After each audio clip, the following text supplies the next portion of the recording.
Good evening. Where are we?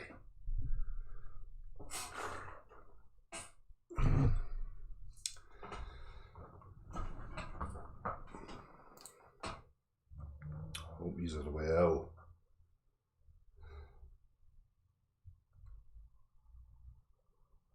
Should be enjoying some family time. It's rather peaceful, is it not? I think it's fucking wonderful. Anything's better than the norm, surely. Surely anything is better than the norm. But what is really going on though is the intriguing part. Because there's no way back now. It's too far gone. What are they going to offer you?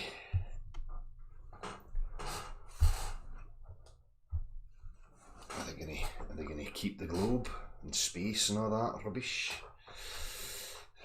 Who knows? But one thing's for sure, they're going to make it comfortable for you and offer you up the next system. Again, this is the whole point. You know, you don't need a system. You don't need rulers, politicians making fucking decisions. The infrastructure, the basic necessities, are no difficult to work out. You don't need to fucking lobby and campaign and have committees and all that stuff for necessities of living. So when we go from one system to another, it's just a new order. Spoke about this before, order from chaos. Chaos is human beings living freely, expressively, no under the rule or thumb of anybody. But when we create things like societies and we elect officials in a hierarchy, you're now no longer operating from chaos, you're operating from an order. So what we're going to get, we're going to get a shift from one order, create a so-called chaotic state, and then into a new order. Everybody's going to rejoice. Oh, we're all together. Remember the Reagan thing with the Star Wars? What would happen if we all of a sudden realised that we had an enemy from somewhere else? Wouldn't we all of a sudden realise how much we had in common and pull together? And that's the rhetoric you're getting right now. So, creating a bit of panic while at the same time offering up copious amounts of dosh, printing the fucking shit, because that's what they can do, telling everybody it's going to be okay, everything's frozen, nobody's getting evicted, spend time with your family, the food supplies are going to continue to come, yada yada yada. When has a government ever had anybody's best interests at heart or gave you anything for nothing? So it's probably going to be better and people will clamber for it, thinking it's wonderful, but it's a system. It's another order.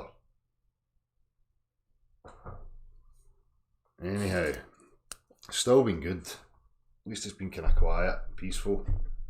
Get time, spend time with the family and plot a book, cut the grass, scratch your ass.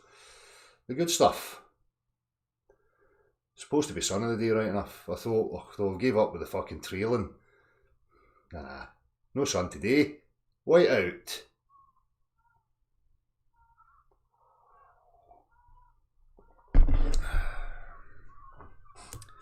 Anyhow,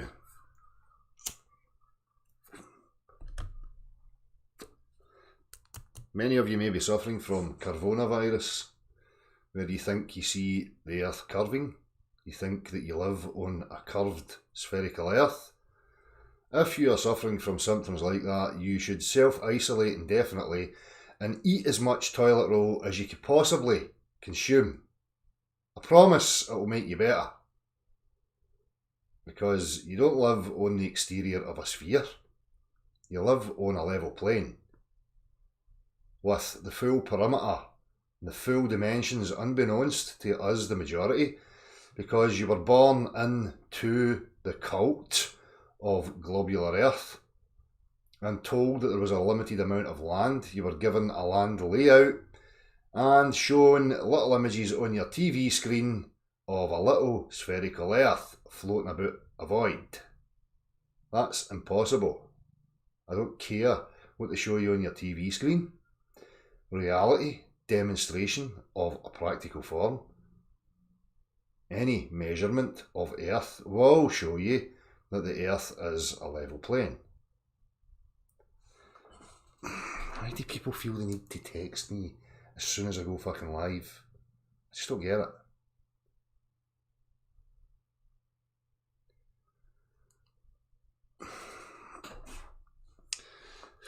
So, again, you don't live on that wee thing. I see that there's a lot of this black swan stuff still going about. Visible phenomena, visible proofs. I've pointed this out before. There's a very, very simple observation you can do. It's simple geometry. If you're living on a curved surface, why is this buffering? Am I even live?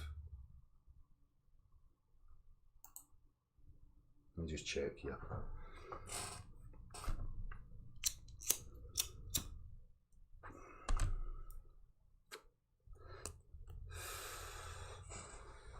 Aye, so I'm still on. So let's understand a few things here. If you're living on a curved surface, the floor, anything like the surface of water or the floor, has to be deviating in its elevation, going down in elevation in 360 degrees around you from your feet. So as you look out, the floor must be descending in altitude from your point of view. So anything that is upon the floor or upon the surface of water, as it goes further away, it will descend even more. Very simple observations you can do to check that understanding of that geometry. Go to a slope, go to a hill, place some objects on it. Now look along and note that each object appears lower to the object in the foreground. We don't need endless debates. Simple observation will show you the issue. Let me just show you some wee pictures here. Okay, so here, I'll make this bigger. No. If you have a look at an image like this, and you can see many observations like this, you will note that we're on the surface of water here, a level contained body of water. We have an object here in the foreground, okay? Now on a globular earth, from your point of view and from the boat's point of view, 360 degrees around, it must descend in elevation. But yet when we look here behind the boat, we have an object that appears to be higher than the object in the foreground. Geometric impossibility. You can witness this every single fucking day if you're no lazy. Now, I'm not interested in looming for refraction bollocks, right? Because things are no looming and refracted perpetually and constantly. These things are no constants. That is simple geometry. Foreground. Background. Oh, look, it appears higher than that in the foreground. That must be beneath the base of this if the earth was curving away from you in any given direction.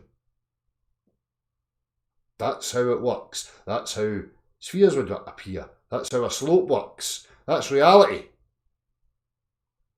Let's see if we can get any other examples, shall we? Again, here you can see in this one, we're looking at, oh, there's the boat down there, and there's the land up there above it, and the horizon above it. I mean, these are just very, very simple things. You don't need long-winded debates, right? Just point out the fucking obvious. Check it out for yourself, anywhere you go, and you will see that. Here's a perfect example of, you know, probably small swell, small waves. Right, now look at that and how it would obscure. The further something goes in the angle of you know, the light coming to your eye or whatever, you know, the angle that you see things at, the further away it gets, this becomes even more pronounced, you know, so it's going to obscure stuff when you're trying to view it. The water's moving, you know, but just getting back to the point, let's see if we can find anything else here.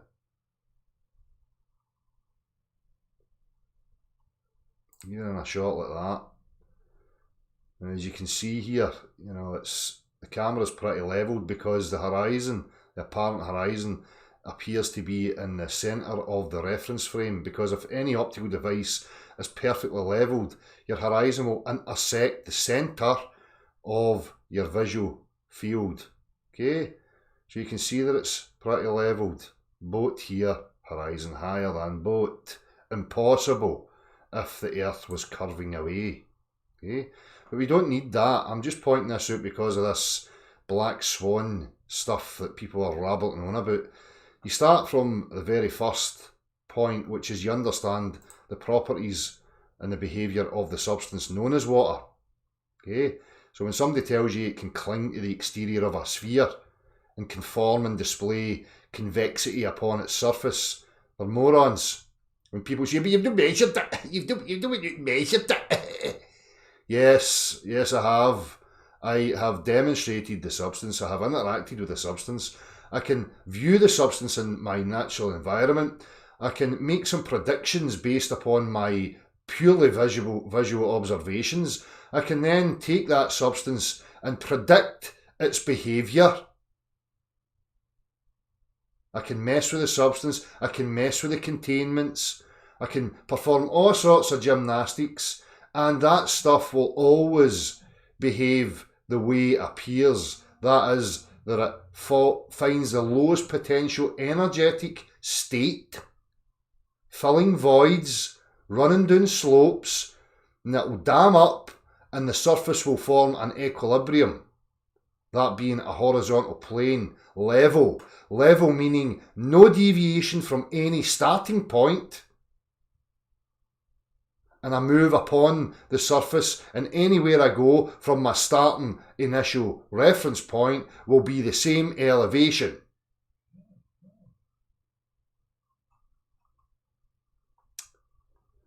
You don't believe me, you don't need to believe me, I don't want you to believe me, I just want you to go out into reality, open your fucking eyes, and don't be scared to commit to what reality's showing you. Okay? So,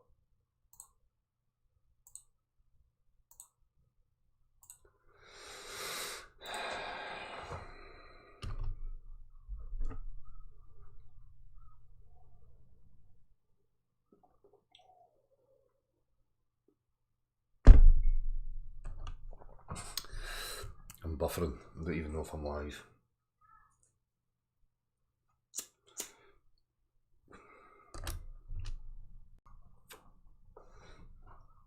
But we all know the globe is a concept. It's a navigation tool, so is a celestial sphere. Helps you to pinpoint where you are using time. You know? Which is an man-made construct. But that's all it's for. It's not a three-dimensional tangible object. It's just a conceptual tool in order for people to navigate. The celestial sphere is another one, based on human perception and how things appear to descend in our field of view. Okay, that's where the globe comes from. It's not a real thing. Anyhow, I could go on and on and on about the globe and its utter stupidity, but we've all heard it before. If you think you still live on the exterior of a potato sphere, then you can come and let me know, and I'll help you to go over your mental affliction. But you have to be willing. Some people are just willfully ignorant. They don't want to learn.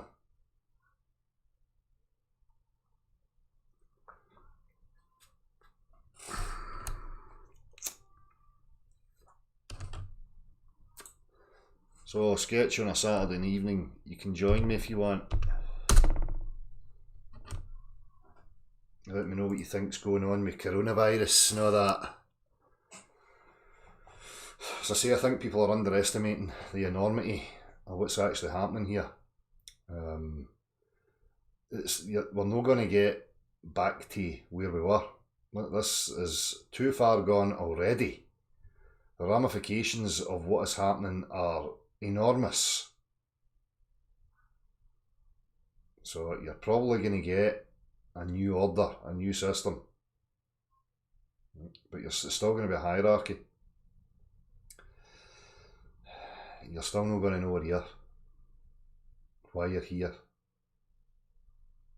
But people don't care about that. As long as suffering and anxiety has been relieved and they can indulge themselves in their delusional narcissistic needs, then people will be quite content. But I'm not content. I want to know what this place is. So should you. As I keep saying, if you don't know where you are, right, what this place actually is, how it came to be, what its purpose was, your place within it, just like any other game you're going to play.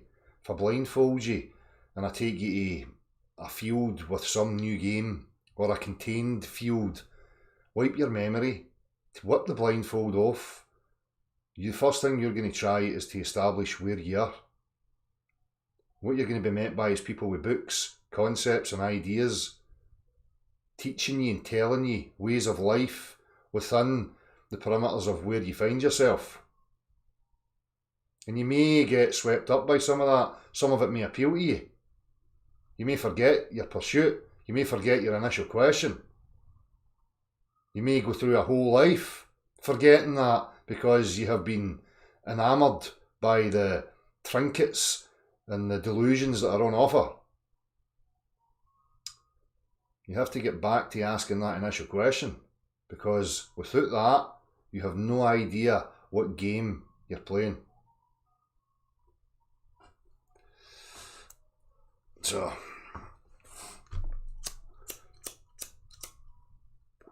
I'm sure many people have got coronavirus on the tip of their tongue. Questions, concepts, ideas, musings. By all means, let's hear them. Right. Once this comes up, we'll see what's happening in the chat box. Boris Chops, Matthew C4, Chris F.E. Jackson, Marie Webster, FPV Angel, Flat Accord Music, Eye Level Awakening. It's pretty quiet in the chat box. What's happening? Like, share and subscribe for fuck's sake. I mean, what's going on, people? Am I losing popularity?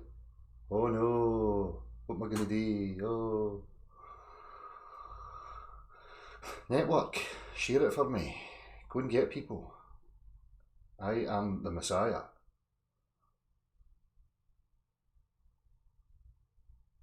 I've just signed a deal to wear quality jumpers because I make them look so good. Because I am Tinterweb extraordinaire. Messiah, dude. So go and get all your pals to come and listen to me, or else I'm going to cry myself to sleep this evening. Because I'm not popular anymore.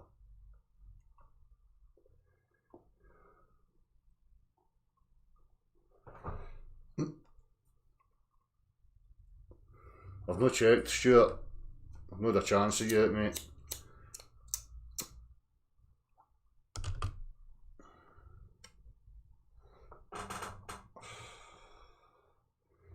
They're all giving away to the poor. They're all alleviating people's stresses and worries.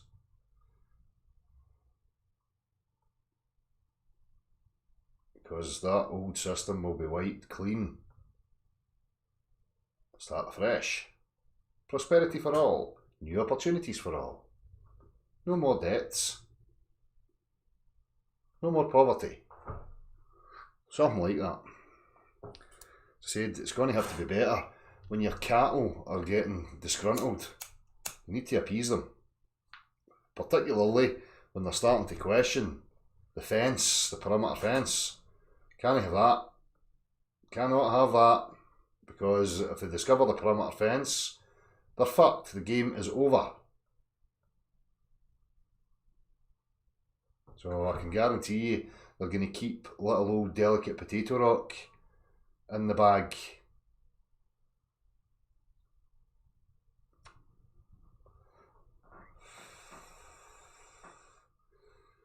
Probably, Chris.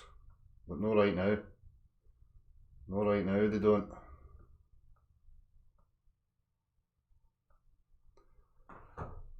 You think it's going to be even more control? You think beyond human?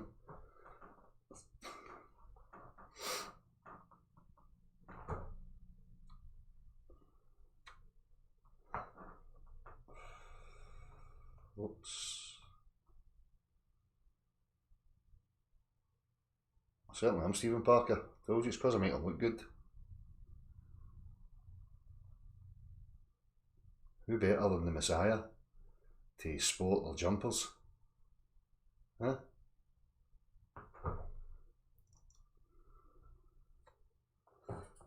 Anyhow, enough of me. Let's hear what you've got to say. Right, where are we?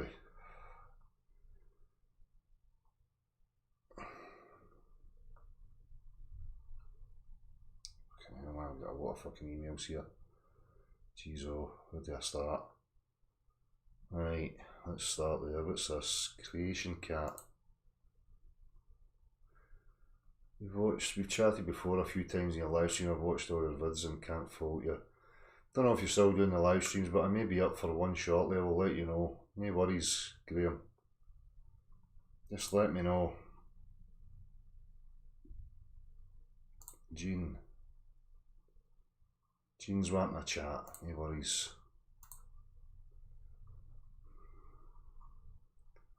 Remember, if you get something to say, you need to send an email. So everything's taking forever here. As soon as I hit that fucking button, everything just instantly slows down. What is going on?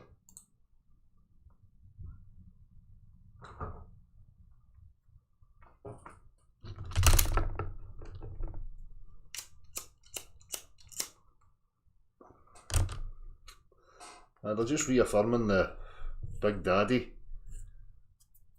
Big G. It's Big G, Big Daddy looking after you. Oh, look at you panic. Look at you panic. Look at this invisible evil. And we're at the forefront making sure you're going to be okay. Because we care about you. Are they playing out the whole good side, bad side? Do people think that's going on as well? Oh, it's the good, it's the angels. No, the angels have came and the angels are taking over. The good angels is outing all the bad eggs. And we're all getting justice now. Really? Let's see.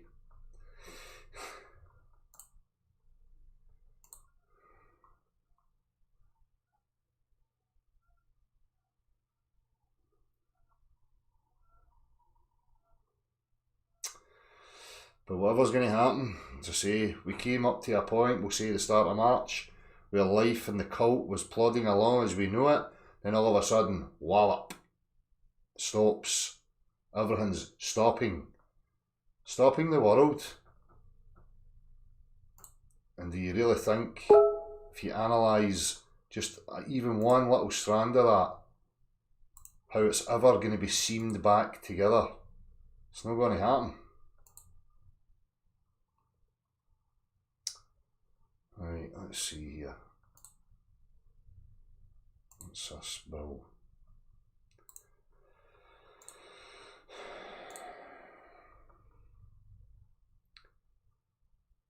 They're headed down a very dark road and they will not turn back. The National Guard has been called in and 4 states are locked down. Aye, that's the thing, Bill, but you know, people are in fear of that, but they're not presenting that with fear. As I say, it doesn't. Look, if they wanted to put us in fear and that kind of stuff, they would stop the food supplies and they would just instantly turn it into mad chaos and obliterate us all. But they're no. It's a softly approach and geeing everybody up for something better. That's the way I see it, just my opinion. But this idea of apocalyptic boot stamping in the face of human beings, that's already been done. We had wars and oppression and famines and terror. You were born into that. As I said last time, authoritarian, hierarchy, you were born into it. And people are getting disgruntled by that. They're not going to try and push that even more. They're no daft, these people. I said it's no hard to work out. Okay, right, I'm abusing my animals. I'm using them for my benefit. Now the animals are starting to get annoyed, disgruntled. They're looking for a way out. Therefore, will I just boot them even harder? Nah. What I need to do is make their life better. I'll disrupt them for a wee while. I'll unite them all together with the threat of some common enemy. And then I'll put a nice wee bed of hay out for them. Put a wee heat lamp in, maybe a wee window so they've got a nice view. And then they'll be at ease and they'll still be where I want them to be. But if they're getting disgruntled and I go in with a cattle prod and I start cattle prodding them and booting them even harder, they're either just going to lie down and die, or they're going to fight back. And there's more of us than there is of them, by a long shot. But, you know,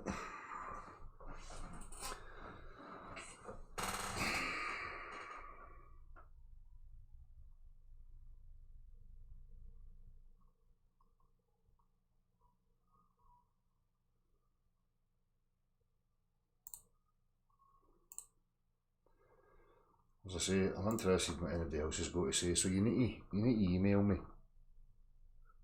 or put it in the chat box here with my attention's on it.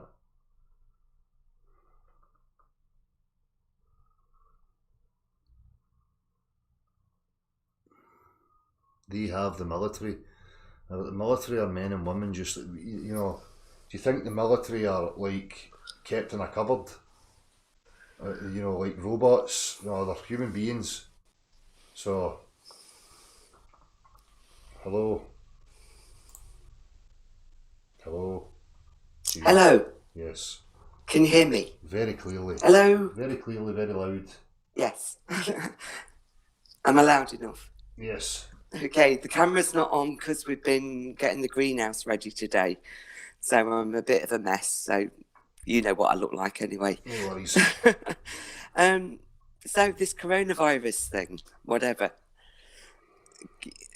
it is. Uh-huh. Have you got feedback? No. No, I can hear you. That's really weird.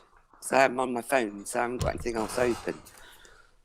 Okay, so I'm just looking at the positives that can come out of whatever this is, because the negatives aren't very pleasant to think about. Anybody who's read 1984 can figure it out for themselves. But the positives that can come out of it, I'm hearing a lot that schools have just shut down. Mm-hmm. Now, I haven't heard in this country that they're going to be doing online classrooms, despite every home having PCs, computers, tablets. Kids are given them at 6 months old, so I don't see why that should be a problem. But here's an opportunity for all those people that say, oh, we can't homeschool, we can't do this, we can't do that. Well, you've just been given free rein. Yep. So don't hold back. I don't have a child at school age anymore, as you know. But yeah, don't hold back. You can now teach your children as you wish them to be taught. So that's that point. Greed. So let's come to greed. What's greed? Greed is stuff we don't need, basically. We all know what we need and what we don't need. We know when we've had too much to eat and when we've overstuffed ourselves. We know when we've gone out on a bit of spending splurge and bought clothes or shoes or frippery, toys, plastic stuffers that we don't really need. They just caught our attention. Probably don't even fit, probably never even wear them. So that then becomes us acknowledging, taking a responsibility for that failing, that weakness in ourselves. We can all identify it and perhaps do something about that. Who knows? It may even come to the fact that you have to monitor how much you actually eat. I'm not going to use that word that was used in the wars, but I can't see it being that far away, given where we are. What, rations? And we'll be the last on the list to be restocked. What do you mean, That's rations? the word. It can come, and it will come. We're already doing it with how much you can buy. No, but that's But only, this but will that's be how that, much that's you can only actually but that's only, have given. but that's only because people are overbuying. You know, when you speak to people within these supermarket chains and whatever else, they're telling you, that the deliveries are coming as normal. So at any normal given time, the food supply is plentiful. It's just that you're getting people that are buying bulk and overbuying that's creating that. So it's not like the government or any restrictions on delivery vehicles that are coming. So what happens when those distribution centres are empty? Who's going to, who stops the supply chains?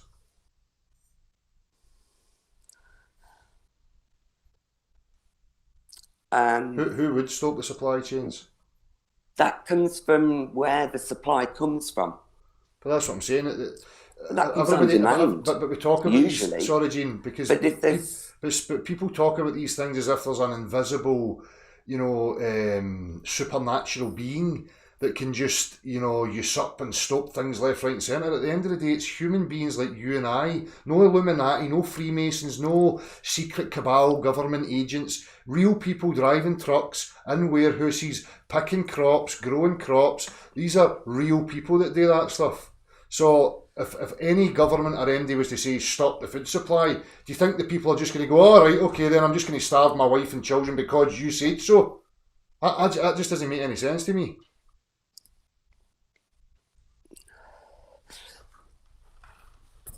No, I totally agree with you. But if the food supply stops, so the government don't say stop it. So you know that I work in a business, in an industry that supplies food. We grow it, and it's fish. Right. But if those suppliers who want that food, there's no demand for that because the people all want chicken instead, which at the moment, that seems to be the case, or their shops that they then supply onto, or the secondary processors of that product are closing down their factories because their staff have been told to work from home, or the lorry drivers that deliver it to the places are no longer working because either they're ill or they've been told, or their business has been told to shut down, or they've decided to shut themselves down. So it will grind to not a halt, but a controlled trickle. Because there'll be no more tankers of food coming in if they're not leaving the place of origin. So when you talk about the raw materials, the wheat, the rice, the oils, the spices, the peas, you go and look at a pack of tomatoes. At the moment, they're grown in Spain. But there won't be.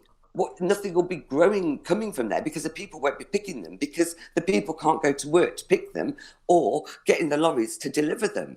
So I'm not saying that the government are going to shut it down. In what I'm saying, in my opinion, is it will shut itself down. It's a possibility, but for me, I just don't see and that. And then, so I'll move on. I've got a couple of other things. So there's a few other things that this situation is going to highlight.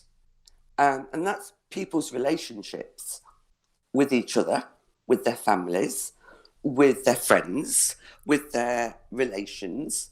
We're all very used to living in a world and a life that is quite regimented. We get up on a Monday, we go to work. We know what we do on a Monday night, Tuesday night, Wednesday, Thursday, Friday. Some people, excuse me, drinking my tea. Some people probably have the kids because they're in a split marriage at a weekend. Well, does that all start changing? Do couples who normally would spend a long period of time apart due to the work that's imposed on one or the other of that couple, or both, all of a sudden get thrown together? Alien enforcement of close proximity that they're not used to. And I only say this from experience because Anthony and I lived in a caravan for 3.5 years while we built our house. And so many of our friends and family said, God, I couldn't have done that. How did you not fall out? And it was because, well, you and I have had this conversation. We're together because we want to be together, and we respect the differences with each other. But so many people have never even got to that point of knowing another person that they're living with to that extent, because they married them and they're still going to work on a Monday morning and they're still coming home on a Friday night and they're still playing football on a Saturday or going to the pub or what. That's all stopped. The recreation aspect of our lives, the provided for recreation aspect of the life has changed. Pubs have closed, restaurants have closed, football games have been cancelled, all sorts of sport is just cancelled. So that then will lead to some sort of discontentment. And that discontentment will ripple throughout relationships, it will ripple throughout society, and it will be a very testing time, regardless of the cause, in my opinion. I would urge every single one of you to do as I'm doing. I'm keeping a journal. I did it years and years ago, but I'm doing it now because I'm noticing things that I wouldn't have taken the time to notice. Like, we've got a pair of buzzards nesting in our oak tree. Now, we've always had buzzards, but they've never come that close.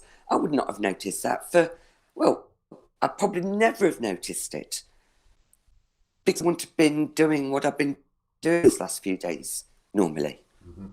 So it's a time for people to discover themselves and to discover what is important for themselves. Just take advantage of it. Don't fear it. That's it. Be honest with yourselves. Be honest with yourselves. Yeah. It is what it is. We've just got to find our ways of dealing with it. And if that's starting now and saying, right, from tomorrow, if my tobacco runs out, fair dues, it runs out. But if your food runs out and you have got the facility, well, why not try growing a few potatoes or some tomatoes? Jesus, it's not going to hurt you. Or you give them away if it all gets back to normal.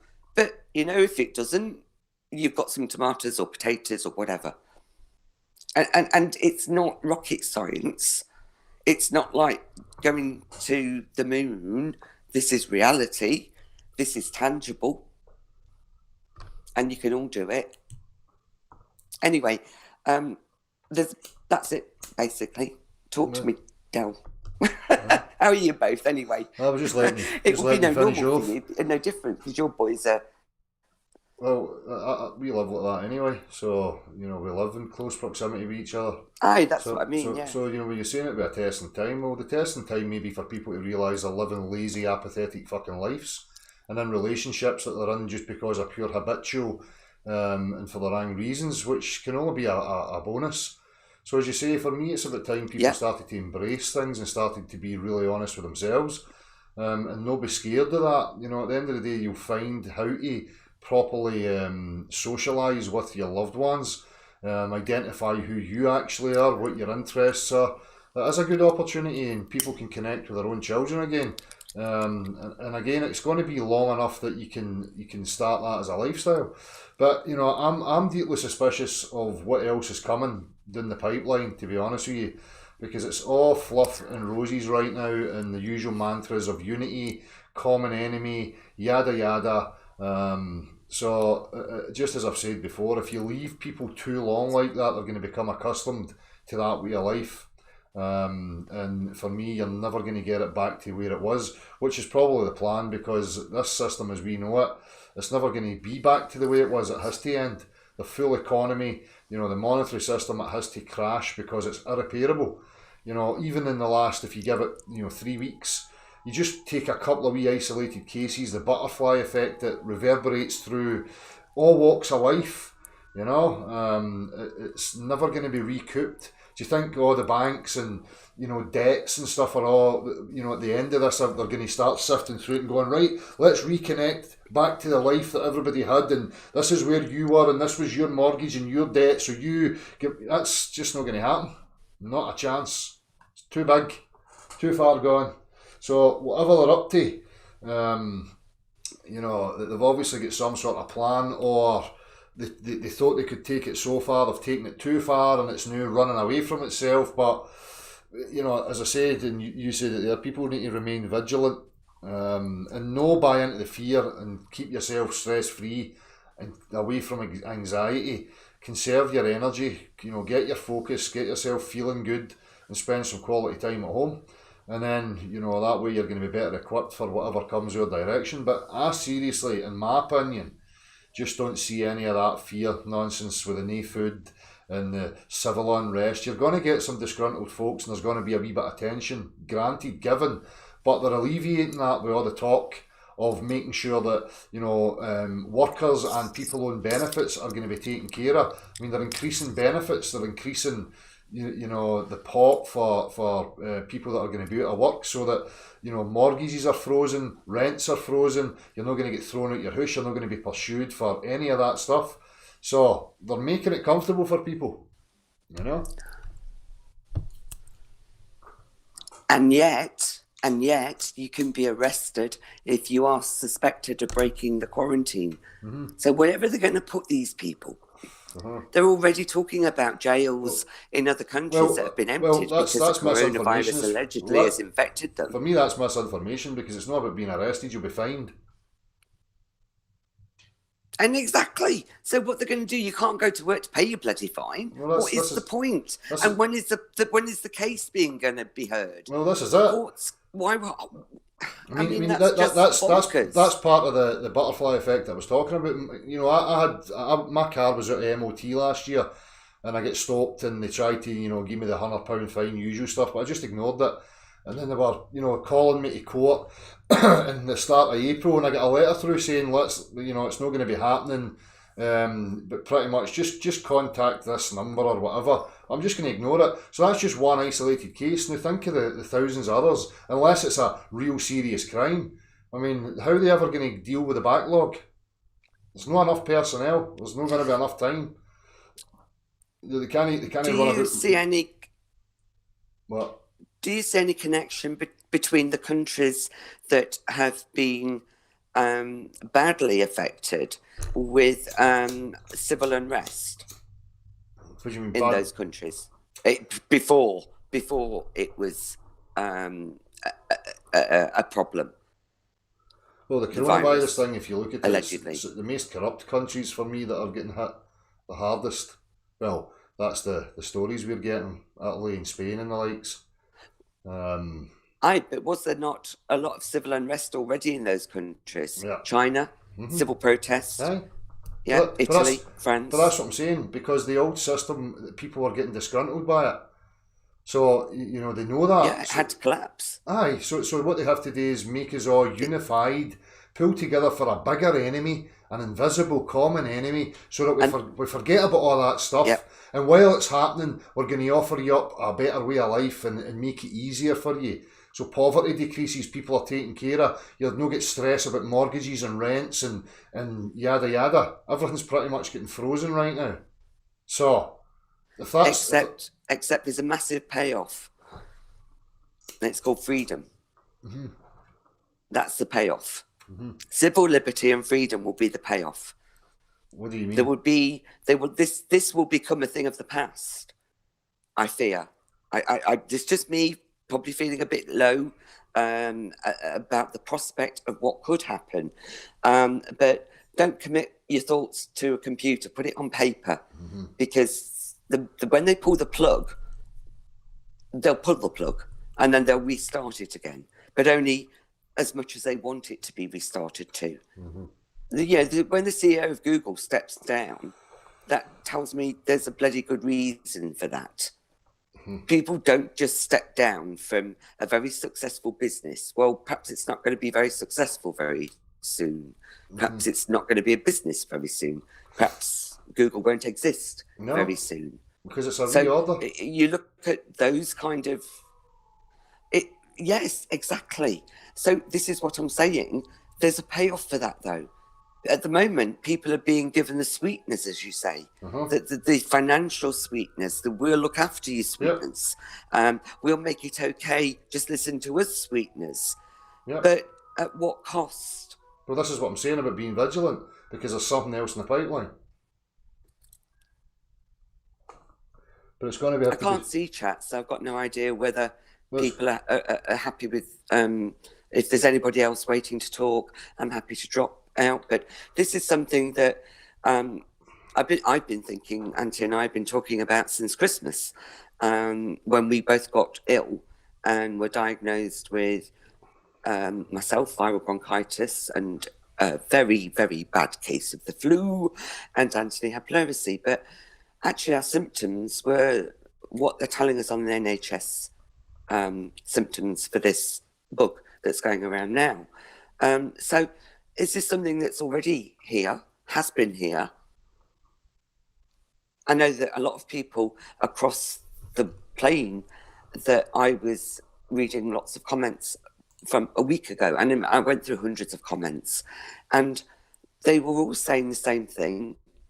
And it was the same period of time from mid-November to mid-January. And yeah, looking back. So has this been around? And what so has suddenly exacerbated it to this point of frenzied chaos? But the coronavirus? We are seeing this shutdown, yes. Oh, well, so if it has been already... Well, apparently, I'm not a biologist, but if I listen to... some of the non-mainstream biologists, that's what they're talking about. All viruses contain a percentage of corona. So that's the questions they're asking. Has anything changed? Is there anything mutated? Is it even been tested? Because they're just swabbing people and saying, oh, you've got coronavirus. Well, and the common colds that go about and whatever else, that's already in it. So if they're swabbing people and testing for it... That's what I'm saying. Aye. We weren't tested. They took no blood tests. They took no other tests apart from listened to our chests, temperature, chatted to us, and they were our diagnosis. Now, I'm not saying we weren't ill. We were both desperately ill for 2 or 3 weeks. But what I'm saying is, what suddenly made it go from being just the flu, if that's what we had, to all of a sudden this need? So what was the switch? What was the timing? Why? I mean, we're talking about them changing everything. I understand that. But why now?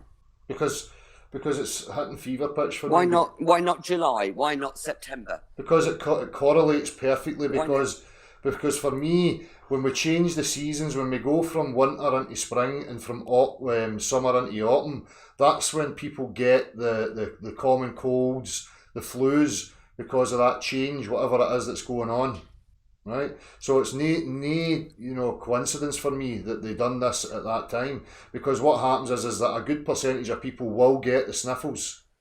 So then they can correlate it. Oh, well, I'm getting the sniffles, therefore coronavirus, therefore it must be something that's the truth. So I accept that in the Western Northern Hemisphere sort of world, that's what I know about. And I'm only asking because I don't know. Is that worldwide? When the seasons change, is that change in season a trigger across the world? Well, I was thinking about that last night. Are we hearing anything from like Brazil, Argentina, Mexico? I'm not seeing any coverage from any of these places. Not that I've seen anyway. I don't know if anybody else has, because I don't pay much attention. Other than what I'm selecting to. No, I don't either. But I've not seen anything coming up from any of these places. Well, obviously Australia's. That's a good point, and but I don't know. Well, yes, because those Australia has a lot of visitors from the northern hemisphere or the north to them in the winter months, because it's their summer months. So you could accept that somebody could already go with the flu. I mean, how many of us end up going on holiday and the first couple of days we feel shit? Yeah. So all I'm saying is that it's possible that that has been taken there by tourists, visitors, holidaymakers. But yeah, other areas, other parts, if it was that such of an epidemic, pandemic, whatever, surely we'd be seeing that, because cruise ships and flights in and out, whether they're domestic or business, whether they're cargo or passengers, all these things don't make sense. It doesn't add up. I mean, I don't get. I'm just struggling still to get my head round why 122 people was the last figure I saw over, I don't know, 2-3 weeks. How many people can die on the road in a day in the UK? But this is the thing with the rhetoric. How many people die of cancer? Aye, but that's the thing with the rhetoric, and you look at it, it's like, you know, like everything else, if they offer up details within the lie, people get caught up in talking about details and possibilities of details and blah, blah, blah, blah. You know, that's a good way to galvanise the lie, because people don't look at the encompassing aspect, like, is it actually a thing? Do you know what I mean? So, like, everybody's caught up in the details of the coronavirus and the ins and outs and the blah, blah, blah. But nobody established whether it was a real thing in the first place. Correct. So, Yeah. this is what always happens. And for me, it was never whether it was a real thing or not. It was always, for me, the result, the end game. What's going to be the fallout of this? Yeah. And when you see that there isn't cargo leaving China, that, you know, that, okay, so we're talking rice. You know, when you see other areas that we have raw materials that come from those places and it hasn't been leaving those places for several weeks, that's why I talk about, if you like, a hiccup in the supply chain. Well, because once the raw material starts moving, it's still got to be created into a product. Well, they're playing a risky game there, as I said, because if you start that, then, you know, what do people perceive in their mind that if they start that game, that we're all of a sudden just going to lie down and accept it? That's not what's going to happen. That's why I said about people run the system, because if people start feeling that pinch, people are going to rise up and pull together and fuck the governments over and take over the fucking place. Now, to me, playing a strategic, you know, game, are they going to risk that? Do you know what I mean? Because everybody likes to fall into the victimhood. Oh, if they stop the food supply, I'm just going to lie down and die. No. Oh no, that's pathetic. Well, that's what I'm saying. I mean, because it's in your nature to fight back. If you're being pushed and prodded, you will fight back. Now, if you're the controller and you have your cattle, that's what I was saying about the analogy at the beginning of this. Do I go in heavy-handed with my cattle prod and start prodding them even harder, therefore inciting them to stand up and revolt against me? Or do I go in there and make a nice bed of hay, appease them, alleviate the stresses that I know they're disgruntled with, so that they remain within the confines that I want them to be within? I know that I make it simple, but for me it is simple, because we're dealing with simple psychology here. And that's the game that's being played. So they've got the option, if they want to press us into civil unrest and have us in an uproar, they're playing a very dicey game, because they risk losing the upper hand over the top of us. Because... But again, I come just back to the point that it is at a price. And it will come to... I mean, I don't care how asleep the sheeple are. I've talked to quite a few people who I really, really thought were asleep over the last few weeks. And I was quite surprised that the one thing that they all put above everything else was their civil liberty. The fact that they did not... there's no way they won't shut us in. They won't allow us. No, that won't happen. That can't happen. And so for me, I think they probably have... when I talk about I talk about the people who are pulling the strings and making these propagandist headlines and feeding the narrative, because I just think they're woefully out of touch. I seriously do. I honestly believe that there's so many people who haven't had the ability to have a voice or stand their ground in a public manner. They've had to keep it quiet because of reasons. So work, colleagues, family, friends, whatever the reason is. Well, all that's now being, the rug's being pulled under all of that. This is the time when you actually find out who your friends are. Mm-hmm. This is a time when you actually start to realise that that guy next door who's always doffed his hat to you and stuff, well, actually, he couldn't give a shit because he hasn't spoken to you for over months. Aye. But So, I think we underestimate if we're pushed into, you know, when people start feeling the pinch, when bellies start rumbling because of hunger, people will, you know, start getting irate and stand up. So oh yes, I mean, it always comes down to they that. will. The biggest control that they have over the populace is the food. So for me, if they want to start playing that game, then they risk losing their dominance, because if we take over, then people start to realise that, you know, we don't need a government. People can organise this stuff between them.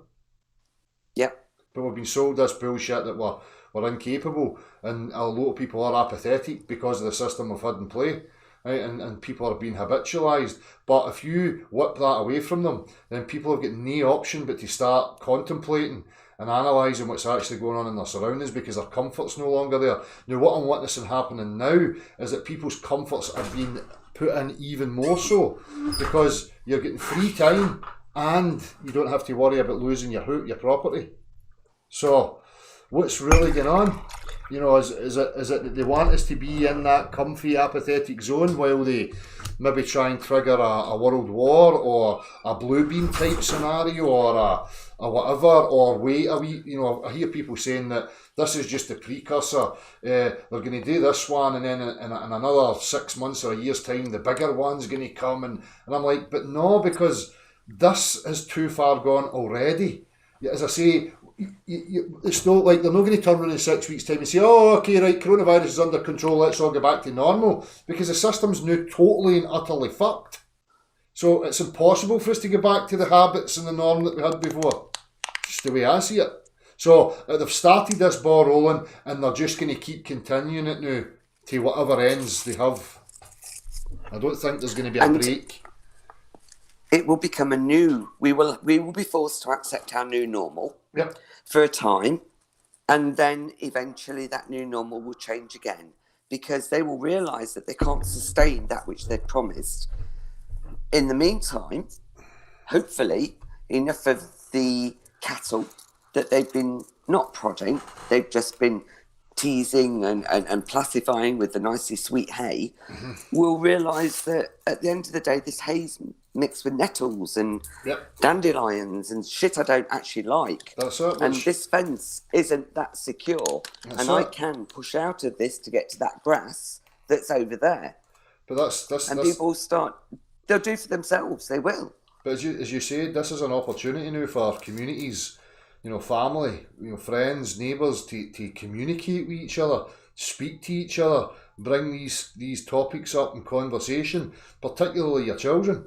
You know, you've got the opportunity now to really, you know, speak to them, establish a relationship with them, and find out what's going on in the workings of their mind. So there's plenty of opportunity here while all this shit goes on. So, you know, I listened to somebody who was talking about that as well. You know, they're kind of draining the swamp while we're distracted. They're actually taking out factions who have been, you know, up to no good or whatever. So, I mean, this is the problem. We are isolated. We only get information second hand through these screens. So everybody has to be really vigilant and watch what they're partaking in, and, you know, if they're spreading fear mongering or propaganda, misinformation, everybody needs to take responsibility for that, you know, and rein it in a wee bit, as far as I'm concerned, anyway. Well, just so that other people can perhaps take this away, I mentioned at the beginning we'd spent the day getting the greenhouse ready for this year's planting, and we've realised that we can't eat what we grow. You know, we just can't. And anybody who grows their own will know that you always end up wasting this or this, that, and the other. So we've actually got two other people that have got their own greenhouses, and we are all got together and said, well, we'll grow this and you grow that, and we'll just share between us the produce.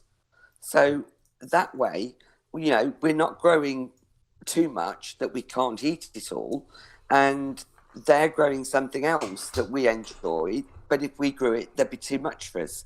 And people say, well, just grow a few plants, but it doesn't quite work that way. But we can share it, you know. Exactly. And that's what. In an ideal situation, it would just be like that, Gene. Well, I'll grow tomatoes and you grow fucking lettuce. And Jimmy, he can grow fucking whatever. And we'll just share it. That's what I'm talking about. It's no hard, but I mean, you can alleviate all that. Anyway, you can just become a breatharian, and apparently, and you don't need any food. So drink your own pish and take some breaths of air and you'll be fine. Apparently. No, thank you. I'd rather have a cup of tea. So I'm going to ring off now and I'm going to fill my cup. Don't be thinking about pish when you're drinking that tea now. I hope I've not planted that in you so that every time you take a sip it looks like pish. No, but I'll be hanging my tea bag up just, you know, just to be cautious. Dry it out for a second dunk. Right. Nice to talk, darling. Well, love to Emma.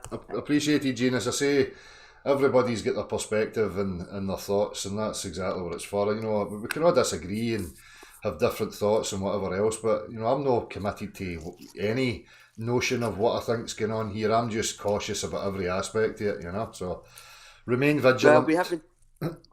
I was just going to say, we haven't even touched on the discussion you and I have yet to have about where are all the cows, where are all the sheep? Yeah, you know. Exactly. Anyway, that's for another time. No worries, G. All right, nice to talk. Cheers, Del. Take it easy. You too. Bye, love. Bye bye.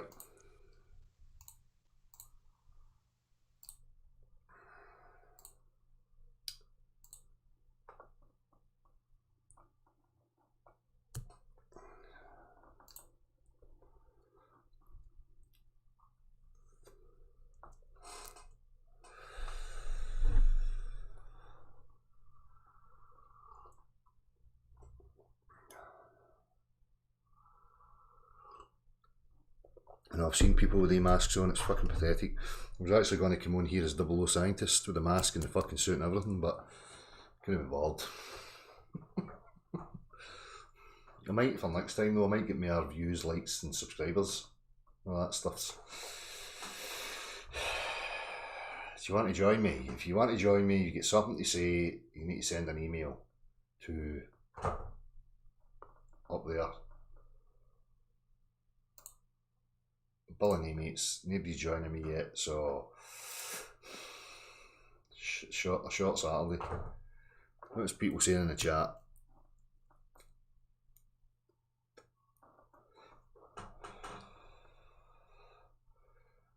I say I'm always very cautious because I used to be like that. That you know, I was, you know, it's easy to be a victim. And when the world's confusing and you're inside your own depression, your own anxiety, you're working through things, you still kind of view yourself as a victim of the world. And a lot of people, you know, jump to victimhood and start thinking of the worst. And sometimes it's good to be pessimistic because, you know, everything's going to be a bonus. But, you know, in cases like this, for me, it's important to keep morale up and to keep focus up, keep your energy up, keep stress levels down. Because you just don't know what's round the corner, and if you're anxious and stressed and weak when anything comes round the corner, you're not going to be equipped to deal with it. So in situations like this, for me, it's hugely important that you keep upbeat and positive about the outlook, because at the end of the day, as I say, me personally, and I know many others that have been crying out for a change, that this has to crash, this can't go on like this, it's absurd, and now we're getting it. And, you know, the reality's setting in that something big is happening. I think for the majority of people, they don't realise how enormous this actually is. Regardless of whether people believe there's a virus or no, it's the ramifications of what's actually happening and the knock-on effect. As I say, life, the way you had it and the habits up to that point are never going to be the same. It's not going to be the same system, not going to be the same structure. But just wait and see. As I say, I can pretty much guarantee the space testicle and outer space gibberish will remain, because, as I say, all of this is about the sheep starting to question the room. The room is under threat. The perception of what the room is under threat. So it's time to batten down the hatches and fix it. As I say, if these fuckers come off looking like the good guys and they are true to their word this time, then it's going to be even more difficult for people like me or any of you to even question stuff like the globe. Because what does it matter? Life's better now. What do you want to be focusing on all that for?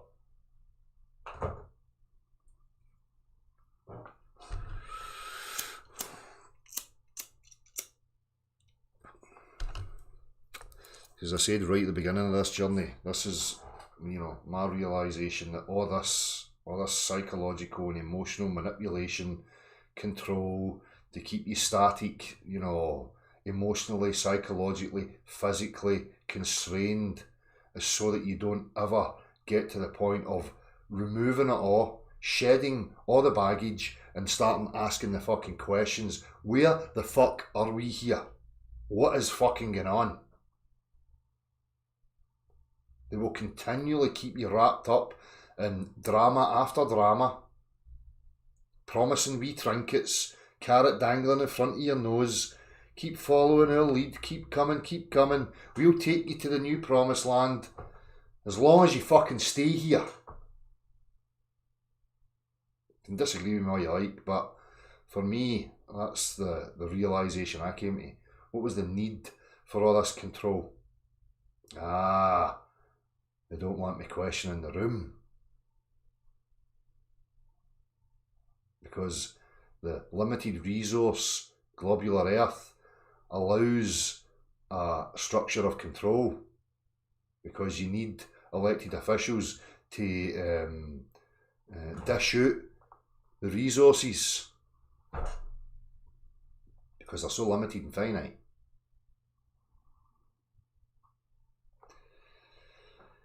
Anywho, still Billy Knee mates, I think. Aye. So we're going to descend into madness. Because I've got fuck all else to say right now. Copy.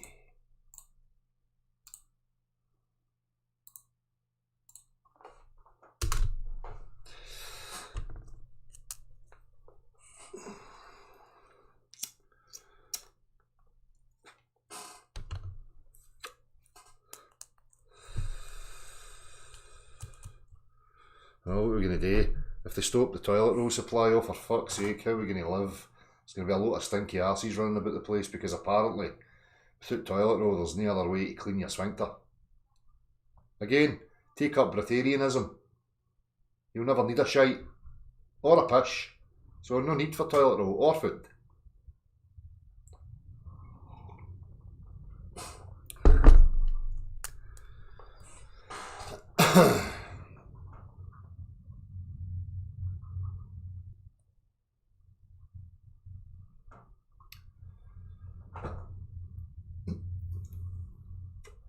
Aye, Anne, because if you need to use any of the toilet roll, it's fucking £1.50 per square.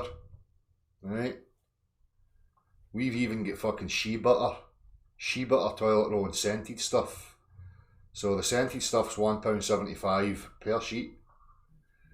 So either bring your own or bring a lad. Change? Fuck that. Bring the notes. I've seen how much you women use toilet roll. Right? At least half a roll each in any one fucking sitting. So, aye. Shea butter. I'm actually trying to think if I could fucking separate the butter from the toilet roll, should we get to that point, as Jean was bringing up, where we're going to run out of supplies.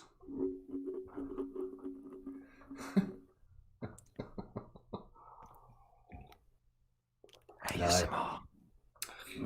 What is it, you in here to say penis and then laugh and run away again? No, this is an ASMR video, Dale. Have you learned any new pattern or what? No. I just wanted to give you some ASMR. No, no worries. This is your new tactic to whisper because you're so fucking edgy and fucking, you know, complex. Edgy, complex comedian here. He's whispering. This is his new fad. Fucking wonderful. Nobody can hear a fucking word you're saying, stupidity. Does anyone actually come in your calls, Dale? There's no point in you trying to fucking whisper now because you're having to up it now because I'm embarrassing you. Because we don't know what you're saying, so you might as well just talk normal, you fruitcake. Wait, is this using the right mic?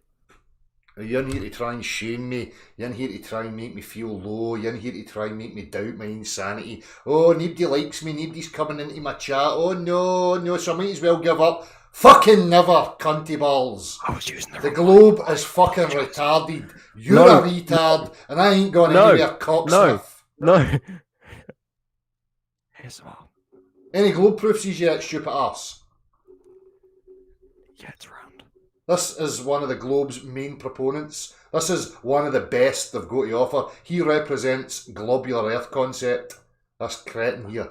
Actually, no, I just came in here to try and be funny. You sit there and whisper about it yourself, sack sniffer. Nobody's interested. You get the tingles.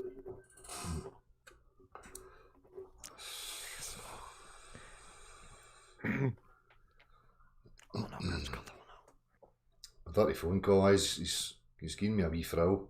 I've got a bit of a semi. Would you like It sounds a bit feminine, you know. Tapping. What's that, stick it where? No. Have you got toilet roll? Have you been using toilet roll? Maybe. If it's clean. Yeah. Have you?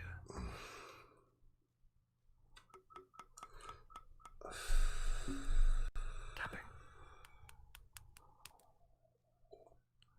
Was that good? Yeah, it's one of the fucking rich boys. One of these clowns that thinks he's a fucking buller or something. Fucking morons. Born with a fucking silver spoon in his mouth. Doesn't have a clue about the real world. Real interaction, how to be a real man. Just a lost wee sad act.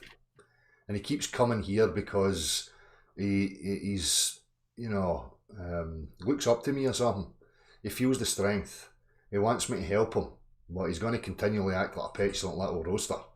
And that's just not going to work. You're absolutely fantastic. So the best thing that I can do is abuse him until he snaps out. But no one actually comes into your calls. So I thought I'd spice it up a bit. Oh no, please don't say that because I just don't think I could handle it. Gonna no say that to me. I'm not insulting you, I'm just stating the here to fact. Be popular. I'm here to be popular. Everyone in the you're comments taking is it away like, from me. come on the call, you pussy. And then I do, and then they're just like, no. See the thing is, what you do is you project what you are. You're a needy, narcissistic cretin. So you think that Maybe they're saying that to me because it would hurt you because you're irrelevant. You think it's going to hurt me when really I could not give a rat's tits.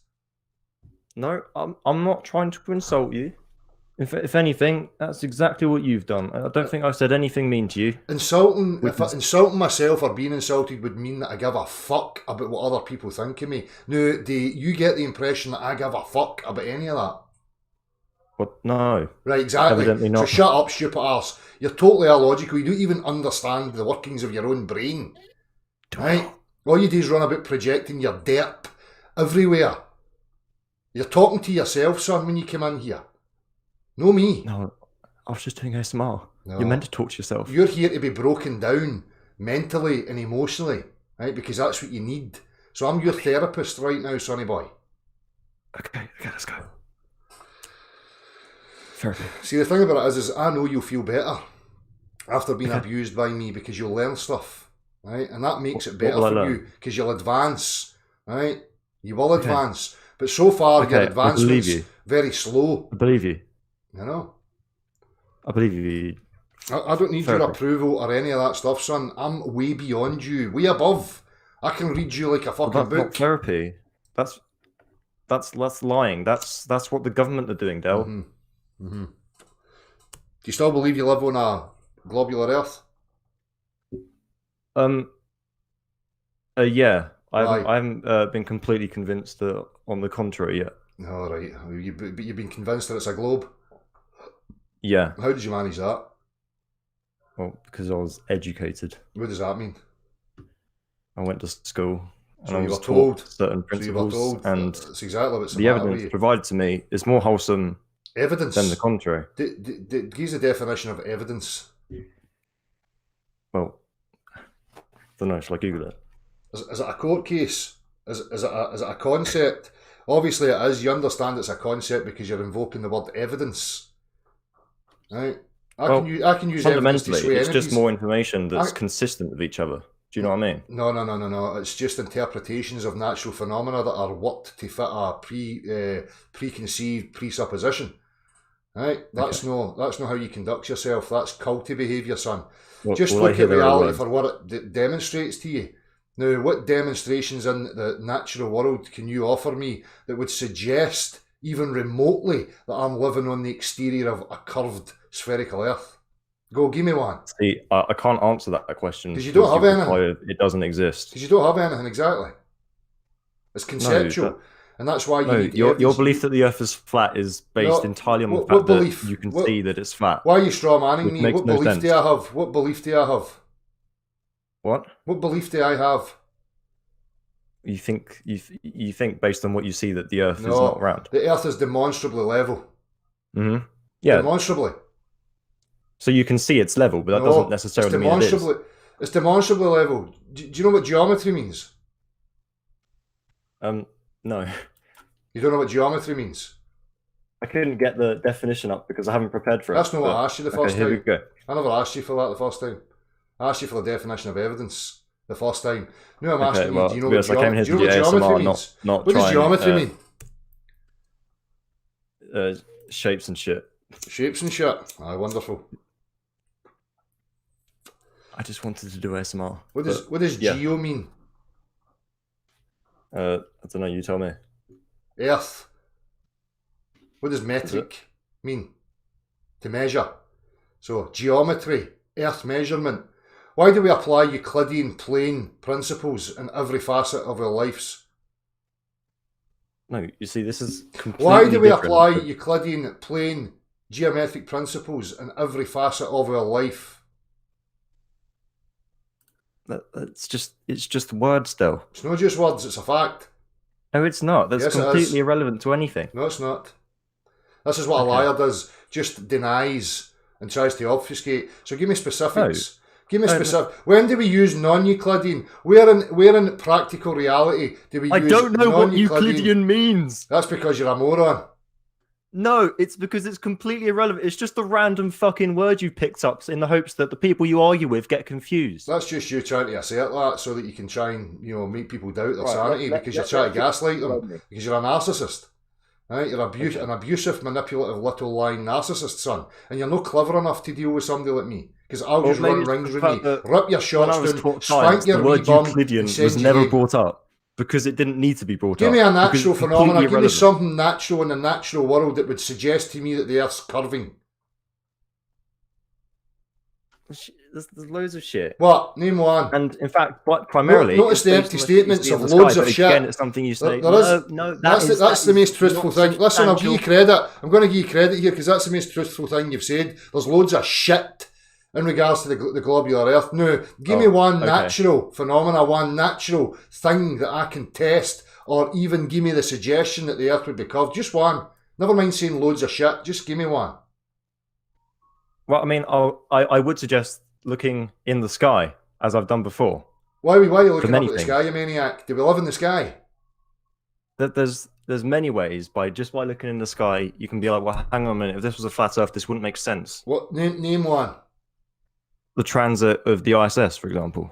What's the ISS? You can see it. It's the International Space Station. You can see it come over. There's apps on your phone which tell you when it's coming over. So your logic, right, and your scientific, mind is that, a light in the sky defines what you're standing on. Is that what you're saying to me? Well, to be honest, as I've said, I have not prepared for this. I can say that would be consistent with the fact that the Earth is a globe.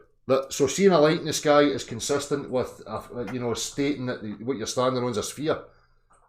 No, because if you aim it through a telescope, you can see the shape of it. Like there's no way. Like it's the only possible explanation. Is it a mirror? Is it a mirror of the Earth? Right. Think of a flat Earth. No, listen. Right? Listen.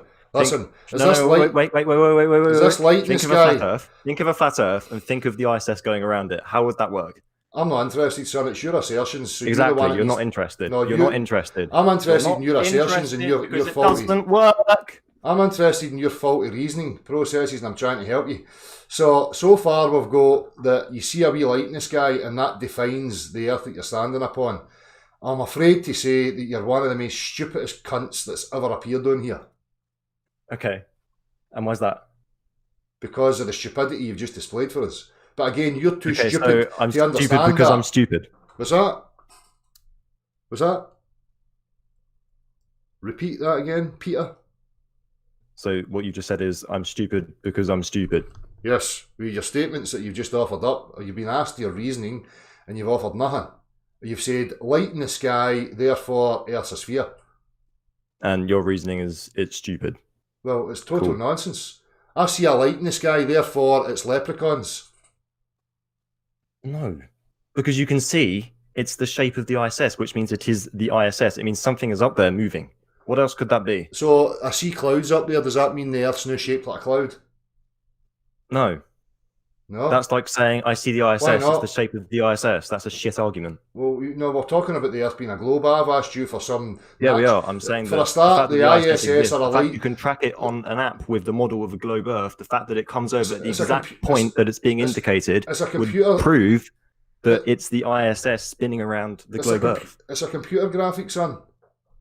It's a computer graphic. Your model that you're seeing on a screen. That's not a representation of reality. The matter is, its location on the app is representative of where it is in real life. As it comes over on your phone, it's coming over in real life. How does that define the Earth?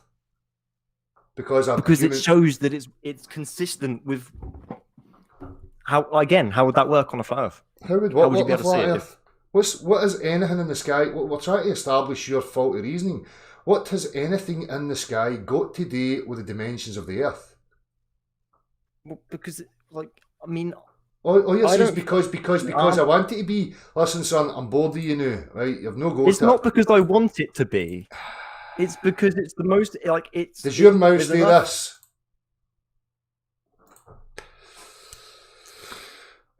Boring. That's enough of that.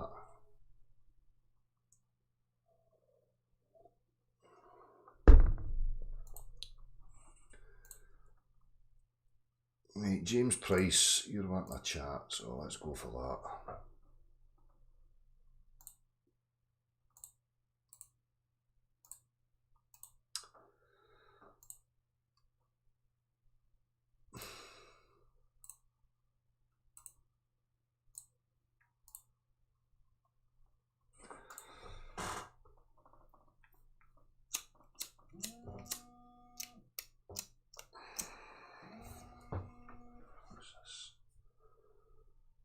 Hello.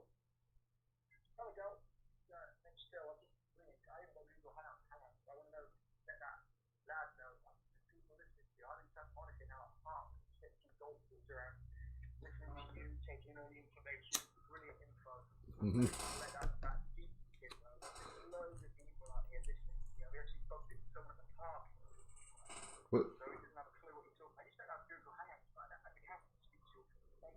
Right. Hang on, I put you on the speaker. I'm on the speaker, Del. Right, go for it. No, I just wanted that geeky kid to know that there's people. I'm in Santa Monica now. The sun's on my back. I'm in a few golf balls out, listening to it down, taking in all the info, absolutely loving it. And I didn't have Google Hangouts, but if I did, I'd be ringing in on that. But have a bit of that, you cunt. There's loads of people. I bumped into someone else in the park and knew Del was. There's loads of people that know. I got to tell you something. Del might be almost so responsible for this fucking coronavirus because of the information he's getting out there. Now I'm passing it on. There's other people passing it on. You're fucking going down. Stupid little skinny cunt. Right. What's up, mate? Got you. We've got your number. We've got you. Good stuff, mate. What else was I going to say? It was a funny, do you know what? I watch it all the time. You've had this skinny cunt on there before, right? Yeah. And you had him to a point, he was trying to fucking troll you, and you had him to a point when he was going, shut the fuck up, and you went, goodbye. Have a bit of that stupid, geeky prick. I've been trolling We them. love you, mate. Keep on going. There's loads of us fucking loving this information. You keep going, pal. Nice one, mate. Good stuff. Yeah, I'm on the phone to Dell. Yeah. Brilliant, mate. Keep going. Cheers, bud. All right, pal. Edit.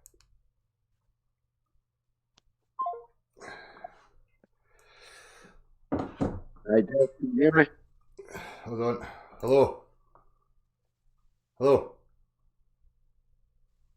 I could hear something. Sunny, if you glad.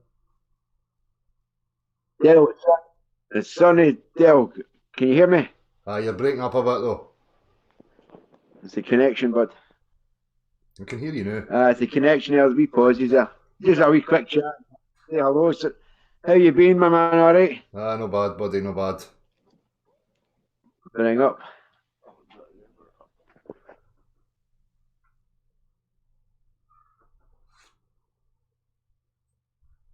It's gone. I don't know what happened to you there, mate, but you've just dropped out. You need to send another email if you want to join.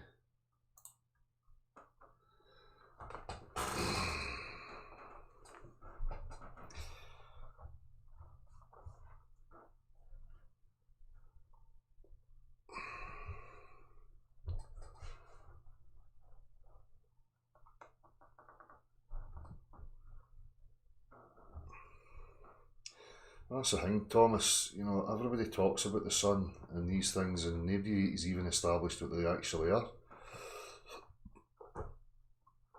You said before, if the sun was like a gas ball, like something that gave a radiative heat, like, you know, when I mean radiative, like you go to a fire, the closer you get to it, the hotter it gets.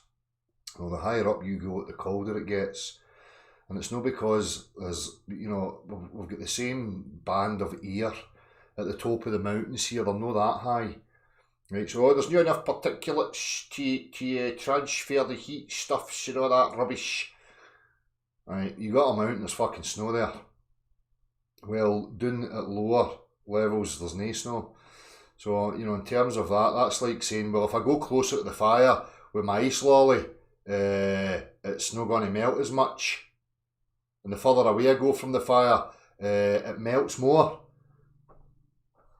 So, what is the sun? What are any of these things up above us? Again, for me, it's a separate issue. This is what they've done. They've tied it together. Oh, the stars and the sun and the moon and all that stuff and earth, and it's all one unity thing. When we're talking about it, we have to address it as separate things. When we're talking about the earth, where we reside upon, then we're talking about the earth. As I say, to show you the ridiculousness of it, it's like me trying to understand the stars by looking down at the dirt. Right, I want to understand these things up here, so what I'm going to do is I'm going to look at the dirt. And I'm going to go, alright, dirt, alright, so therefore the star there's made of fucking sand. And that one there's made of grass. And yeah, they'll jump in and start talking about up there in reference to down here. Total lunatics. Lunacy. But they had to do that because they have to tie it into one lie bullshit and push it as one. When these different things are separate topics of discussion, separate investigations. And again, what happens is that people are coming from a belief system of what they were taught in regards to heliocentric Big Bang cosmology of potato rocks and space testicles hanging about in voids three-dimensionally, right? And then when you remove the globular earth from that picture, people just try and replace that with some flat earth in the middle of that fucking void and 3D space testicles flying around about us. And that's the problem. All these things are assumptions. Models have been created making assumptions. Sophistry has been invoked and stories have been told. What you have to do is get right to the root of every facet of it and say, how was that actually established? What is that thing?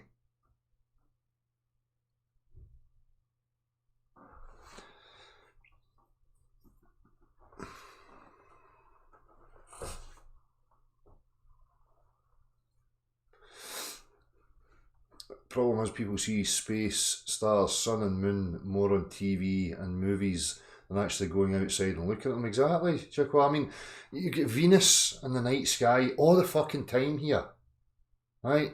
So for anybody that doesn't understand, let me just show you quickly.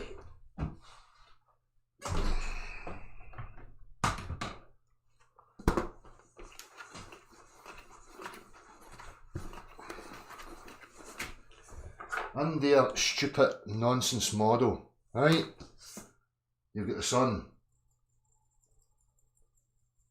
And then what is it? Mercury, Venus, and us, right? So,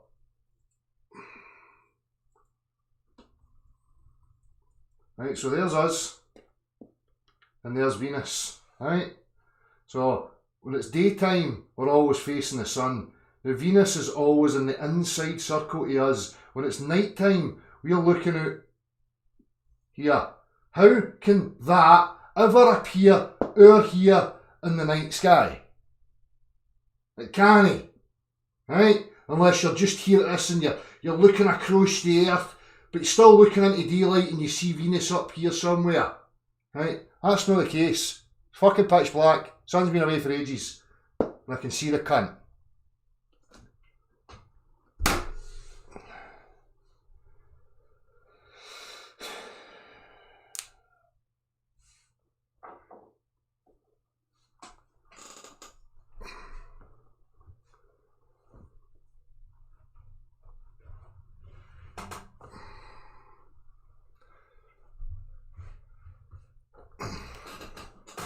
It need to be fucking magic. Maybe Venus is going through a wormhole and just appearing in the nights. They'll come up with some shite like that. That's a wormhole. It's looming.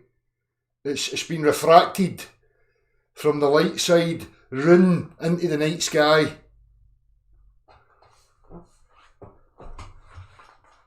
Oh, and it's a constant, by the way.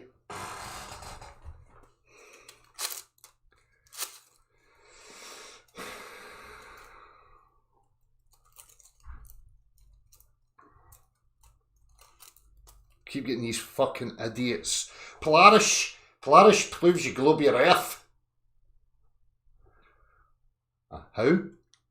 The problem is that these morons don't understand the navigation tools. They don't even understand longitude and latitude and what they actually represent. They think because that's projected onto a fucking sphere that somehow means the earth is a sphere. Absolute fucking loonies.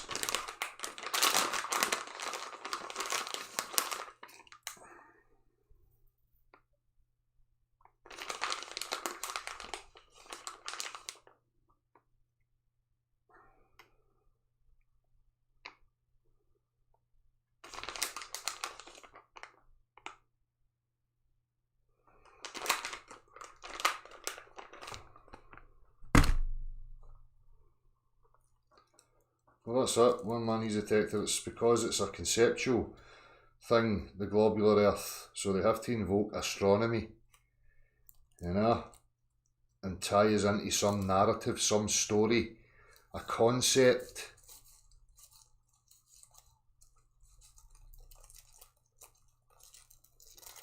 And they make idiotic statements that because they can predict. No, predictions are only made based on the phenomena in the first place.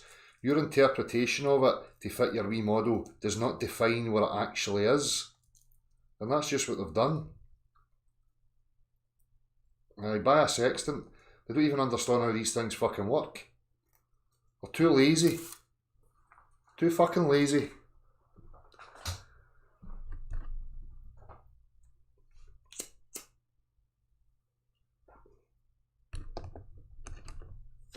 It certainly was on flat earth female. No trails anywhere, but today, obviously, you know, if you were looking at the weather forecast, it was supposed to be sunny. But we had that billowy, you know, whiteout. And when I seen a wee break, I could see some lines up there. So they're obviously not letting that fucking go, are they?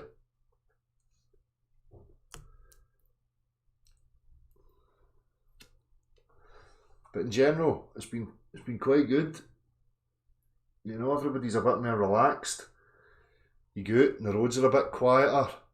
I'm like, fuck, this would be like if it was a rapture. All the fucktards would be whipped away and all us good guys would be left. It'd be fucking pleasant. Good morning. Hello, how are you? Very good, thanks. Catch you later. No fuckery. No fucking needy, manipulative agendas at play. Oh, what a wonderful world it would be. Pleasantries all round.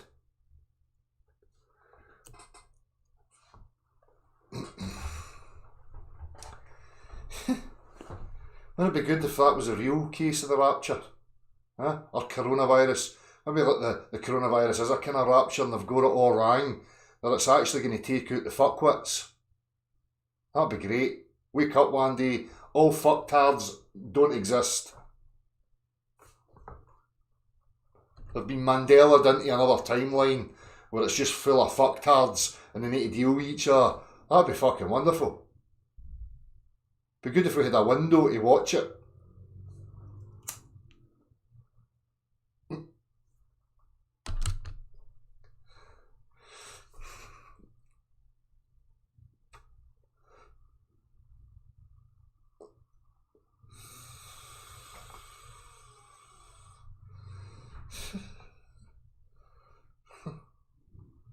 Wouldn't it? Would it not just be fucking brilliant? Huh? Peaceful, easygoing people that don't want to manipulate and control anybody with an attitude of live and let live. I mind my business, you mind your business. Is it really that difficult for human beings to figure that shit out? Huh? Baffles me.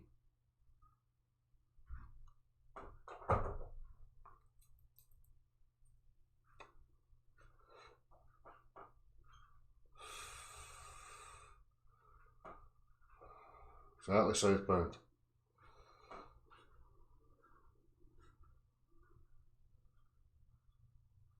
No, Venus is always going to be in the inner circle from us. Are you telling me that Venus can move and shift to the outside of us? Is that what you're saying? Because that's just going to, you know, shit all over what you believe to be true. How can Venus... I showed you it simply. Right? How can Venus ever hop over to the outside of us? Explain. Oh shit. I don't give a fuck about Venus and all that shit. It's just another simple thing that people can observe.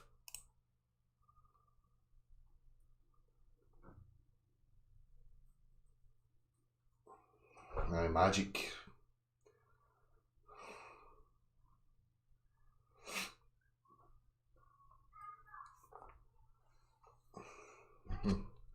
Imaginations.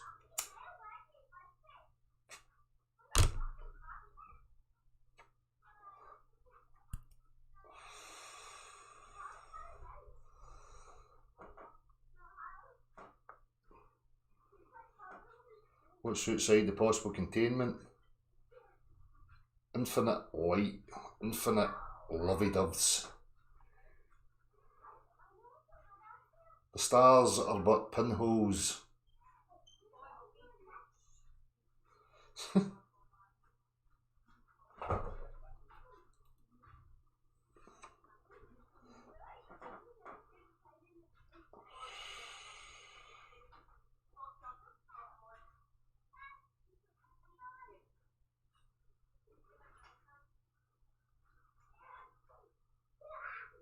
We see it at night all the time, Starwing, that's what I'm saying.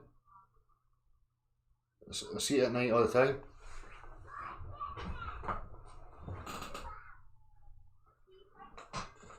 Too cloudy just now. Steve HV, Gorilla Glue. The ISS astronauts grabbed the hood of Venus and took it on a wee road trip and super glued it to the dome or something.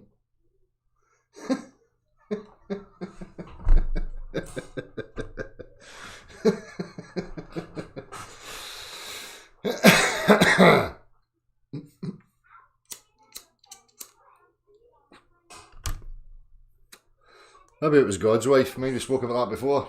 God's wife's responsible for polishing the outside of the dome. She leaves finger smudge marks and stuff in places. Maybe she fucking elbowed Venus or something. Who knows? Anybody's guess. It's a possibility.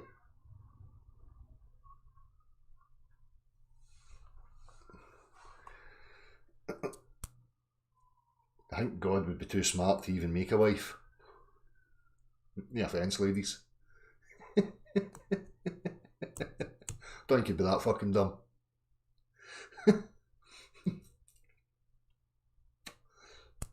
Unless he made her with no arms, the inability to speak, and had a perpetual open mouth. That would be a wise God.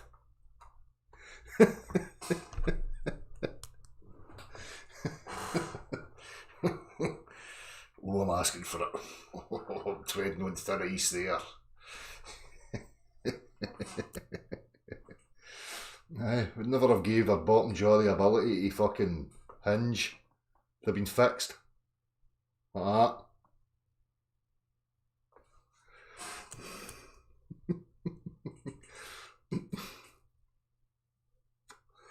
No. YouTube's not going to shut me down for talking about the earth. It's going to shut me down for abusing the women's. I'm going to be attacked by feminists and all that stuff. No worries. I'll give you a square go out the back door, feminists.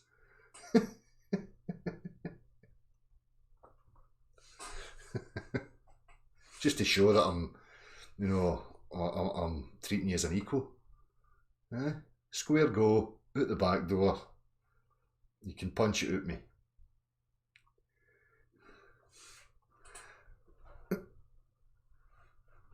A very bad man. I see there's a real lack of female presence now in the chat. You fell out of me.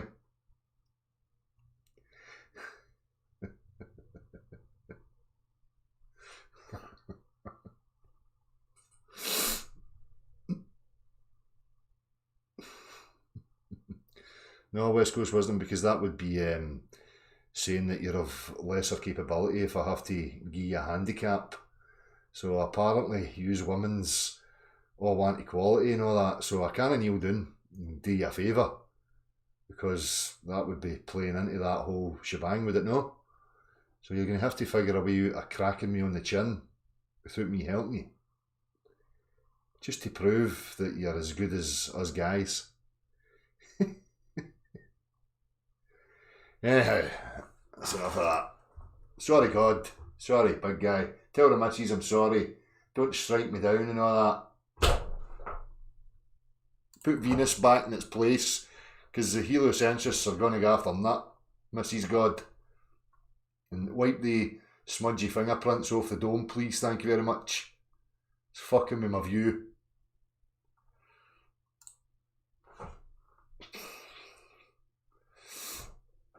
Right. Let's see if we can get anybody else apart from we needy fucking silver spoon boys. Needy silver spoon boys, no welcome.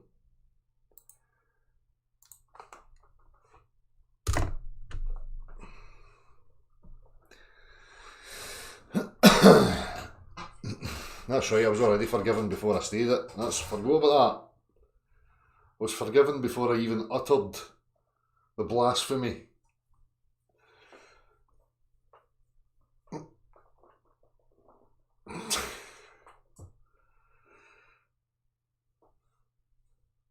Fuck me, I mean, we've fucking really spoke about some profound stuff this evening. Huh? My intelligence has just fucking gained a whole new level. Pretty sure yours has as well. That's what we do the Saturday night for. So that you learn.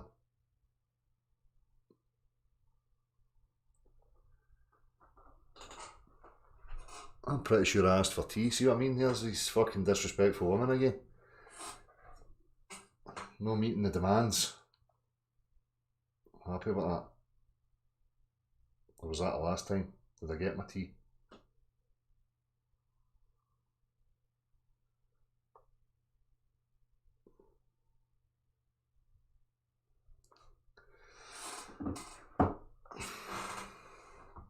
I've not watched. I seen it up the. I think there was two, Gav and Glenn. I've not watched them yet.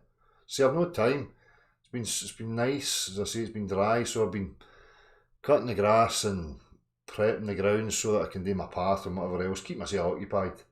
To be honest with you, I pay very little attention to the online or TVs or any of that stuff. I'm very selective with what I put my attention to. If I'm out here, it's usually, you know, some music thing or reaction videos or whatever. Just nonsense. Careful, Del, she might quite. She might quite what? She might quit. You're going to have the grammar police on your case, Lee Powell, if you don't sort that out.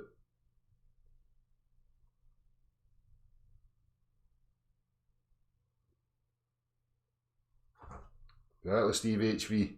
It's looming. It's looming. Run to the dark side.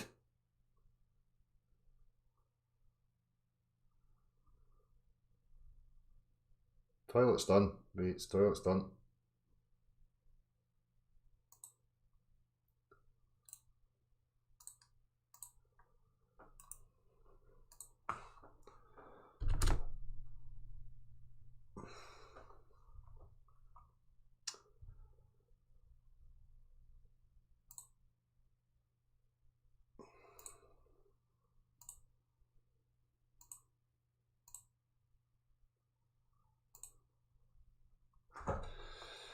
Why did you unclick that? Must be something better on YouTube right now.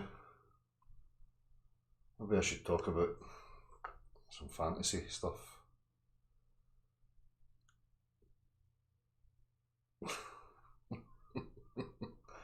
Superlooming refraction gravity well, Steve. There's my tea coming. She knows better. Knows her place. Oh, thank you. You're so sweet. You're so sweet. Don't spill it. Don't spill it or you'll get a jab. Shut it, right. You've already made a mess there that you're going to need to clean up. No. Aye. I don't do cleaning shit.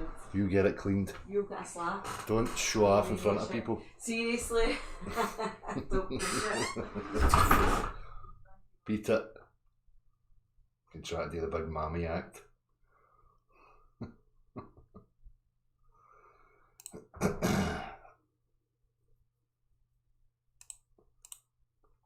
What's happening, fans? You lot let me down. Like, share and subscribe. Don't want wee rich boy to get his way. Nobody likes me. I've not got any pals, nobody wants to speak to me. I suppose I'm just going to need to come on live and hammer their idiotic notions of gravities and motion and laws of motion then, shall I? I think that's what I'll be doing this week. But I'm going to have a look at the Crookes radiometer this week, first and foremost. And then we'll get into the discussions of motion and some other bits and bobs, because it's fascinating. Let's try to take my limelight. Trying to take it. I love you too, Benjamin. It's nice to be nice. Loves and hugs.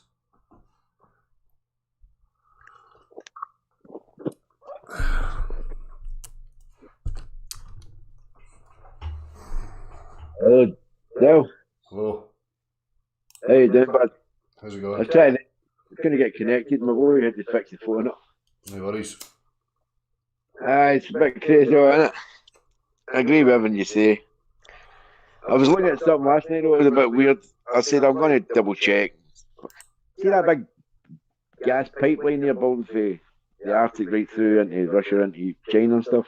I've not looked at that, mate, no. Well, see, if you go back even 2 months ago, right, so the idea is they're up there in the Arctic, they're doing all this, and obviously it's affecting the climate because all the workers and all this garbage with it. But here, they were meant to cut in Trump and all them for this deal. They've sort of went sideways, but it's all documented on the news. It's just that you're getting bombarded with all different news. You're no looking at the fucking stuff. You go, well, could be connected with that. If they're cutting big players out there, the game, they'll be wanting their cut, you know what I mean? Uh-huh. But Roger, just type in the Russian gas pipeline. I will. Tells you how much you're going to be earning. I'll check it out. You need to send me a link or something through the emails, mate. Send me whatever it is you were looking at. I will do, Dale. And I'll keep on driving by down at the West End trying to get you. I was like, oh, damn it, man. And then I come here, my boy puts on and go, fuck your Dale there. Jesus, fuck. Aye, just send me an email. Paisley's not a big place, mate. I'm right next to the airport, so you can pop in and say hello. Man. I can't wait till the coronavirus jokes come out, can you? Aye. I thought you wanted to hear it. Well, go for it. Go for it. Pope Francis hears about this virus going about, right? So he phones up this wee monastery in the middle of nowhere. He said, look, guys, it's the Pope. I want to come down for a wee retreat, get away from all this scandal, but I don't want you to make a fuss or tell anybody. So the wee father at the other end's going, oh, yes, your eminence, okay. So lo and behold, they're sitting there, they tidy the whole place up on the monastery, they fucking polish everything, right? So then the big boss has got all the wee monks there, and they're going, right, does anybody know what the Pope Francis likes? Oh, he loves playing wee games. And he likes his food. Right, what's his favourite food? Oh, he likes fish. So this wee brother goes, oh, I'll go and catch a fish. I'm brilliant at it. So he's doing it in the water, right, and he's throwing his rod in. And he gets a wee bite and he pulls it, and this big giant fish comes out of the water. The wee boy next to him goes, that's a big fucker, father. He said, what did you say? I'm a man of the cliff language. He said, no, that's what they're called. They're called big fuckers. So he takes it back to the monastery. And all the wee priest and brother out there going, oh, that's a big fish. Brother Jacob, he said, no, it's a big fucker. They go, oh, hey, wait a minute. He said, no, a wee local told me. They're called big fuckers. So one's touching it. I'm going to de-scale the big fucker. And the other one says, well, fuck, I'll cook the big fucker. So the Pope comes, he's went round, did all that. He's doing it the last bit with the meal. He's like his last bit of fish, and he goes, yeah, you know, that's the most tastiest fish I ever. So this wee guy, well, I caught the big fucker. The man said, hey, I had to de-scale the big fucker. I said, I cooked the big fucker. Pope pulled out 10 fags, man. You cunts are all right. Fuck out, David Coronavirus, my foot in. Yeah, I'm like you, but I mean, these are an education to me. I've seen what you're trying to explain things. I go, fuck, them. But I've opened up a few eyes now, only because of you and Gav, to tell you the truth, bud. And it's learning, that's what people need to remember, it's learning, getting into your own head, your own research, and then saying, right, I can sort of orate this back to people, sort of thing. Yeah, good on you, mate, that's what it's about. But I noticed for the last 3 days I've not seen any chemtrails either. No, there was some today, there was trails up there. Oh, did you see them? Aye, there was a wee break in the sky and I got a glimpse of some, so. Aye, it's all weird, it's all the lies. Hey, have you checked out that event 201? Yeah, I've seen a few people posting that, I've not looked at that yet, but. It's no big fucking, but it's, the idea is, it's like, if you put Netflix on, it doesn't matter what mad program you've got, it's all about coronavirus or fucking pandemics, and it's made like 2018 right. And gets released now. There's one with Robert Carlyle in it, right. And I swear to God, same fucking names, everything Cobra, fucking opera. You go, oh, come on, you fuck. And it's showing you the panic buying right at the beginning. Now that was made in 2018 and then released now. Do you know what I mean? Yeah. There's about 5 of them on there, and you're going, this is all brainwashing here. There's something else going on. And the only logical thing that these cunts want is money. And there you go. When you check that pipeline out, you might join some thoughts. Aye. Sometimes you're in introspection goes away from me. I go, right, I need to look at something else that's happening here with these cunts, you know what I mean? Aye. Send me something, mate. I will, Dale, man. No worries. So what, you going to go back down in Glasgow, you go back to the West End? Oh, it's kind of pointless just now because there's no anybody to speak to. They're all isolated and terrified. Yeah. There's no universities, so I can't even go up to personal universities just now. Yeah, I was doing the West End yesterday. It looks as if it was 1989, man. I'm going, hundreds of people walk about every show open. I'm going, aye. What the fuck's going on? Well, that's it. You can't socialise. You can't go to the pubs, clubs. Can't go to the gym. Can't go anywhere, but you can go shopping. You can go up. Go shopping. Go buy your stuff. Aye. It's mental hypocrisy. It's fucking crazy. I know, mate. I know. I'm going to go back to Largs this year, like Dale. What's that? What's that? Largs. Remember, we used to go to. My mate saw. We'll see. We need to see how things unravel, mate. As I say, I was doing a Largs 2 days ago with Dan. We're doing some observation stuff down there, and it was absolutely dead. So Was it? we'll see when the weather gets a bit better. What happens if we get any fucking sun? That is. So, I know it's been out for a minute. Aye, I know. At least it's not raining just now, but it's not the greatest. But a lot of people have woke up, but they're watching too much of these spiritual gurus now, aren't they? And I mean, I'm sitting here isolated. It's got and mind, don't touch yourself. You got fuck off. Aye. What else am I fucking going to do? It's maybe good for you. You'll give your cock coronavirus. Aye. How are you going to masturbate if you have to keep a metre and a half away from it? I mean, that's it. And your dice got 7 chakras as well. Aye. You can sit and place your order with the universe, watch The Secret, and make some orders with the universe and see if they come. Yeah, that's it. I couldn't believe it. In reality, when you look at these countries, right, they've got the privilege of showing the stuff that they have made with our labour, right? And we're thinking they're geniuses, but they're all just batshit fucking crazy, really. Yeah. Yeah. Right there, boy. I'll let you go on, mate, man. Cheers, bud.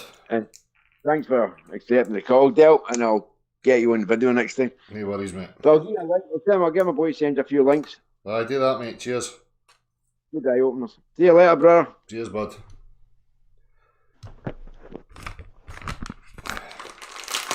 That's one of the other things that I've seen creeping up in the comments. If it wasn't for the globe, then you wouldn't be using computers.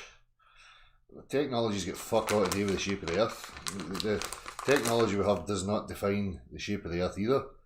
And the majority of the tech that you've got is from the common man and woman being innovative and creative and coming up with stuff. It's got fuck all to do with wee lights in the sky. But you still get that. It's just what a liar does. Liars tend to just grab anything and try and assert it as if it's got some weight of authority, although it doesn't make any fucking sense when you actually analyse it. But they continually try that shit. Anyhow, where are we at? What time are we on?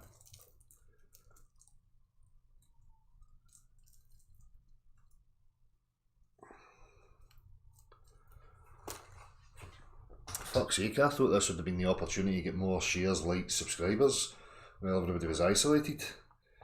You know? It's fucking pure letdown. It's all your people's faults, you're not sharing it.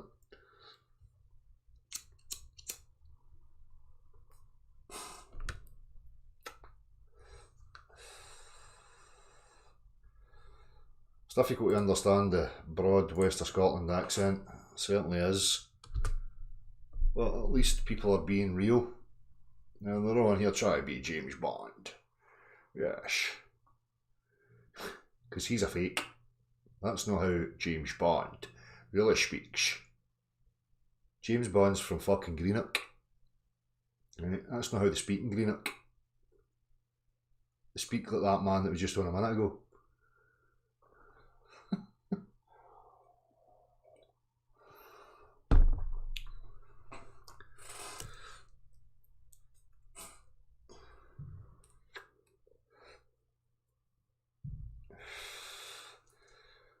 The guy's real. Bear Grylls, I think. A lot of the settings, it's the same as these National Geographic and David Attenborough. You know all that shit they're showing you is all staged bollocks to sensationalise stuff and give you this perception of the natural world. You know, the majority it's set up. Oh, there's a puff of fucking dust, and then all of a sudden there's a rabble, and oh, this is what happened. You go, it's fucking shite. It's just a puff of dust, and then cut to some other fucking scene, and they just splice stuff together, you know. And they're always showing you them in survival mode or hunt mode. They don't show you what they're doing for 95% of the day. The other 23.5 hours, right, lying about, scratching their ass, having fun, socialising. No, they don't portray it like that to you. Evening. Hello. Hello. Got Nellis and Creation Cat. How are yous? Yeah, he shows me muted, but That's all right. I'm doing okay. Nice. Considering isolation. I have a few things to say, but I just wanted to start with a joke that came to my mind. What does a globe head use to wipe his ass if the toilet paper rolls out? Don't know. Fabric of space time. Fabric of space time. That's no bad. No bad. Yeah, I thought so too. Sell them some sheets of it. Tell them you've stockpiled loads of it. Yeah, and they get in the different colours as well. Space black. Aye. Or Venus or Mars. Get some space time with puppy dogs on it. Some sheets of space time with puppy dog imprints. Aye, or a fluffy duck. Alright. So the other people that are here, Zamal and Creation Cat, you need to unmute yourself so that you can speak.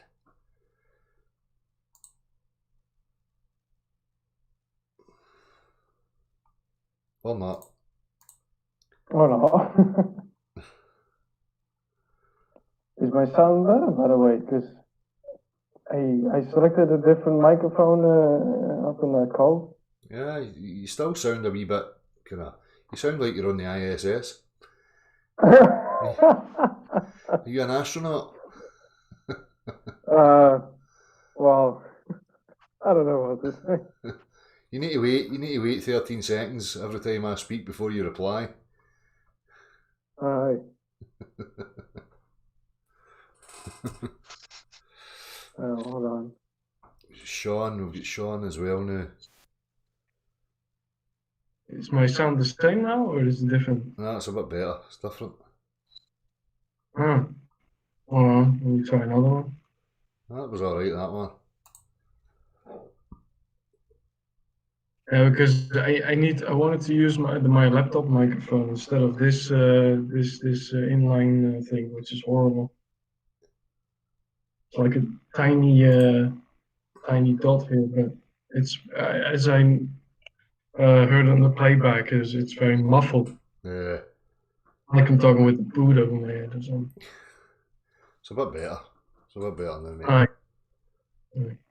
Hey, do you remember the mad cow disease? Yep. I found it a bit of a coincidence that before that outbreak, I think it was around 2001, there was a lot of protests about petrol prices in the UK and in Europe. And then that mad cow disease broke out and then basically stopped the protests. And I don't know, it seemed to be kind of a coincidence to me that now that, the Hong Kong protest, the protests in France, all the other stuff going on, and now there's a virus again. So, I mean, I'm not making any claims, but it seems to me kind of a coincidence. I think there's a few different theories about the mad cow disease. I think people had linked it to was it Fukushima as well, and that was actually livestock were affected by radiation, and other countries were refusing to buy British beef or something. But the British populace were spun some other fucking story, and I think there's a few different theories on what was going on at that time, but I don't know.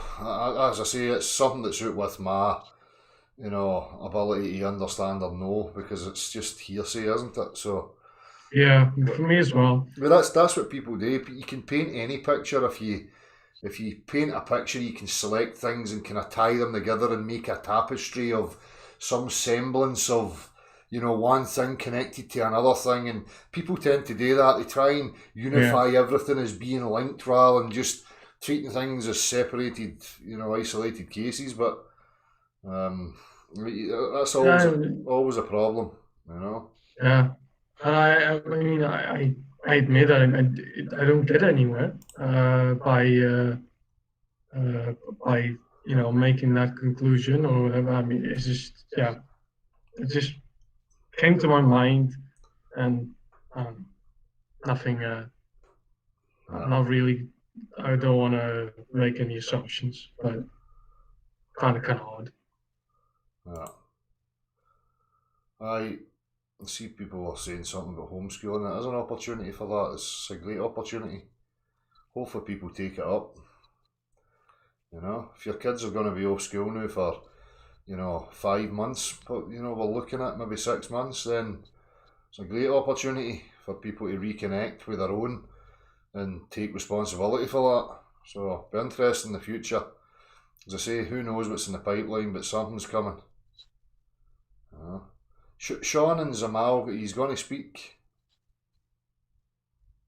He's just going to linger there. Maybe they're introverts. I used to like doing that sometimes, being my introvert, depressed. Used to like going to public places and no speak to anybody and just people watch. Maybe that's what Sean and Zamal are up to. Who knows?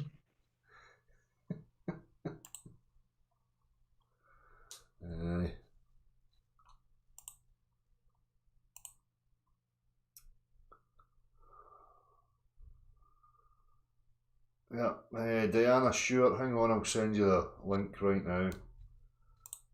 Sorry, Nelson, somebody's just requested the link here. Anyways, I ran out of points anyway. You ran out of points? I mean talking points. Aye. No worries. Cheers. All right. Cheers. Cheers, bud. Sean and Zamal, we're having a threesome here, but he's very silent. Oh, they're gone. They've gone.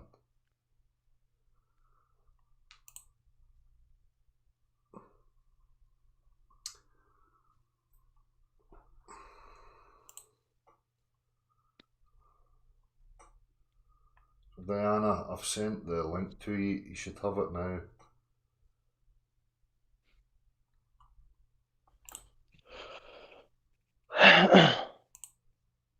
Hello? Hello? Hello? Can you hear me? Yes? I just wanted to talk about breatharianism. Breatharianism? Go for it. Yeah. You sound kind of short of breath. Have you been practicing? No. No? I'm just basically want to talk about, like, if we need food, why would we need food? Like, what about food do we need? What about food do we need? Yeah. I don't know. I've never tried not to have food.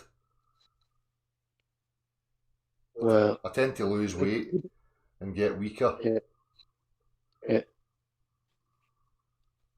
But the weight that you put on is, what is that? Like, that's excess weight. Well, what weight should I be? If I just breathe air, what would my natural frame and weight be then? Well, everyone has a set height and weight that, like water weight and muscle and all that, that's not your actual weight. So are you saying that a newborn baby doesn't need any sustenance, it can just breathe air and it'll grow? No, I'm not saying you can, it's like breatharianism is even possible. I don't even know if it is possible. Right. But I'm saying, like, why would we need food? Like, what does food have that we need? Because, like, if I'm thinking about it in terms of, like, I would say the world we live right now is infinite. So if it's infinite and we are part of that, then, like, we would be infinite. Therefore, like, why would we need food? Well, but I know what you mean, but maybe you're conflating two different things. If we come from something infinite, but in this thing that we're experiencing right now, it's a system that needs an input, and it utilises the input to give an output, and then if there's no more input, you don't get any output. So within this structure that we experience right now, that's what you require.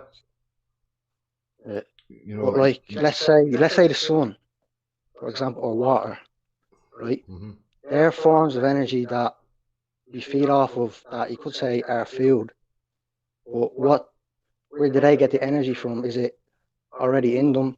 They don't feed off anything else. You know what I mean? Well, I spoke about that before in regards to, you know, your digestive system. You know, when you eat, when we eat foods and we drink, the body gets rid of liquids and solids. So what's happening? There's a conversion happening with the foods. Is it a gas? Is it a, you know, they'll talk about it in regards to molecules and blah blah blah and proteins. But what are these things? What is the physicality? What is it that's actually going on? You know, because if we dispel liquids and solids, what does the body absorb? So I mean, again, I'm not an expert in any of these fields. I've got questions the same as you. You know, when we like shit and piss, like why are we pissing it all out? Why are we shitting it all out if we needed it? Do you know what I mean? There's probably only certain aspects that the body utilises. Yeah. So I know what you're saying. It's like, you know, could we peel away all that stuff that we don't really require and identify the parts that we utilise? You know? Well, most people eat not because they need to eat, because they want to eat. Do you know what I mean? Aye, that's pleasurable. And then you've got people like me. I've got bigorexia, so I'm always trying to get, you know, size and maintain that size. You know, just because that's the pursuit that I'm partaking in. But even wild animals, and they eat enough. They don't overeat. They don't. So even wild animals that eat plants, they just eat what's like, and then it's not dependent. Do you know what I mean? They're just eating what's growing. We're more dependent. Like people who buy in from supermarkets and stuff like that, where we like what happened to us where we had to now earn money. Like what you said, food is what we need, not money. So why do we have to work for money and not just go out and get food ourselves? Exactly. It's because it's like drugs then. Because people have become lazy and apathetic and lost touch with their natural tendencies, so they became dependent. That's what happens. You know, if you're a fisherman and you sustain yourself, and then I start offering you fish that you don't have to go out and catch, and I can just package it for you and give you it, and you become accustomed to that, you become dependent on it. And if you do that to new generations, they never know they don't have the ability to fend for themselves, that they're solely dependent on it. So that's the system the way we have it right now. You know? Yeah. And most of the things that people are eating, like rice, pasta, like wheat, all that's all man-made anyway. Those plants are man-made in like nature or whatever. You won't get that. They're cultivated by man. Like they won't exist without man. So basically, majority of what we're eating is to feed the masses, but you know, it wouldn't have existed without us in the first place. So we didn't need it because beforehand we weren't eating it. Do you know what I mean? I know there's excess, there's things that we've created, definitely. But I think you still, like any machine, you need an input to have an output. You need to put something in to get something out, you know? Yeah, but what about water and air and stuff like that? Like what is firing them up? You know what I mean? Like they all have energy, even like what is the sun? What's the moon? Like where are they getting their light from? Do you know what I mean? Well, this is the questions. Where's that energy coming? Yeah. And that's what I'm saying, like if it's infinite, then it's a source of something that's infinite, like an infinite energy that is like fueling it all. And if we're infinite and part of that, then why wouldn't we source that energy instead of like this? But that's what I'm saying. You're talking about like a prime mover, the thing that gave rise to all this. That could be infinite, but it's, you know, what we experience is temporary. We experience decay, you know, within this system, this construct, you know. Yeah, then we decay and die, but we don't die because it's infinite, probably more than likely. Oh, but your physicality burns out, just like any element. You know, it'll eventually burn out. It has a shelf life. You know, any machine. And I get cycled out again. What's that? You'll get cycled through, like, let's say, like if you have water and you boil it and the steam's up and then it rises and then, you know, you get your rains back down. Do you know what I mean? Yeah. Like a cycle. So that always happens. Yeah. So it doesn't get like, it doesn't stay there dead. It just cycles and goes through again. No, it's just a transference going from one to the other. Yeah. One state to another state. It could be the same for us, who knows, mate, you know. When the physical's gone, then the consciousness, the whatever goes somewhere else, who knows? Yeah. Yeah. I just thought I'd bring it up because it brought it up. No, any worries. Talking about someone else here. Diana, how are you? I'm fine, thanks. Can you hear me? I can hear you. Okay. How's things? Well, it's I feel like a black sheep in a sea of white, because I'm not afraid of the virus. I'm just afraid of what's really going on and the consequences of the sort of control that I felt creeping in on. I live in the UK, but I'm not from the UK originally, but I've lived here for 20 years, and I've felt the controls just creeping in constantly. Yeah. And I think intuitively I understood at some point that something was going on. And of course I don't know. I don't believe, you know, what mainstream news presents in any way. But obviously there's the government and all the media seem to be in concert. And so there's a very well-planned exercise that's being rolled out. And probably, I would guess there are multiple agendas being achieved simultaneously, but there'll be a big one. Yeah. You know, there'll be a big motivating thing, and then there'll be lots of side agendas or goals being achieved. Yeah. And yeah, so that's what worries me. Well, that's the same. That's my concern as well. You know, it's like, obviously we know that this is just a distraction aspect, you know, and where is it going to lead to? And it's like trying to read between the lines and you know, read between what they're offering, what their rhetoric is, and, you know, the contradictions in the statements that are being made. But, you know, it obviously concerns me, just the same as yourself. But at the same time, I'm not going to get stressed about it. You know, it's like, as I say, when we're talking to Gene, it's like, be prepared. Same when I was talking to Marty, it's good to entertain all possibilities, because that way it limits the element of surprise. But, you know, how prepared can you actually be, other than to maintain your own inner stability, so that whatever happens, you have that strength and that focus, you know? But yeah, I feel that I'm close to that, so I'm grateful for that. Yeah. Just the journey, I think, from having woken up about 5 years ago ish. I was on a alternative cancer therapy, and healing from that very well. And I had come from a mainstream medical family, and before the therapy or the illness at that time, I had decades and decades of I had illness, I had lupus, and I just continued to go downhill for decades. And I had the best care because of my connections, because I was from a mainstream medical family. So I had people who loved me, who would do anything, you know, to help me. And the best connections, both in my native Canada and in the UK.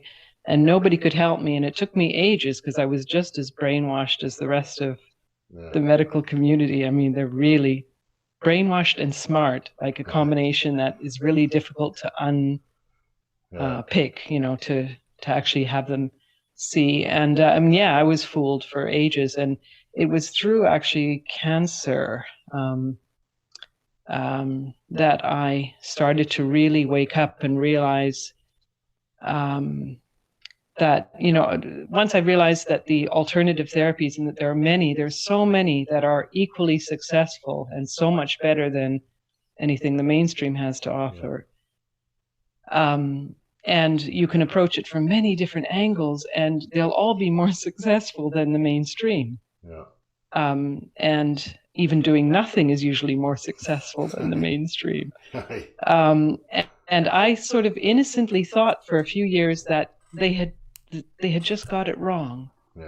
That they were mistaken. I thought that, and they just needed to know. But actually, there are people somewhere high enough up. I mean, most of the people are innocently making a mistake in the system, in the big, but it becomes money making. It kind of self-perpetuates because of the money that it brings, and the attention and the stature that it brings, and there's loads of factors like that can keep it going. You know?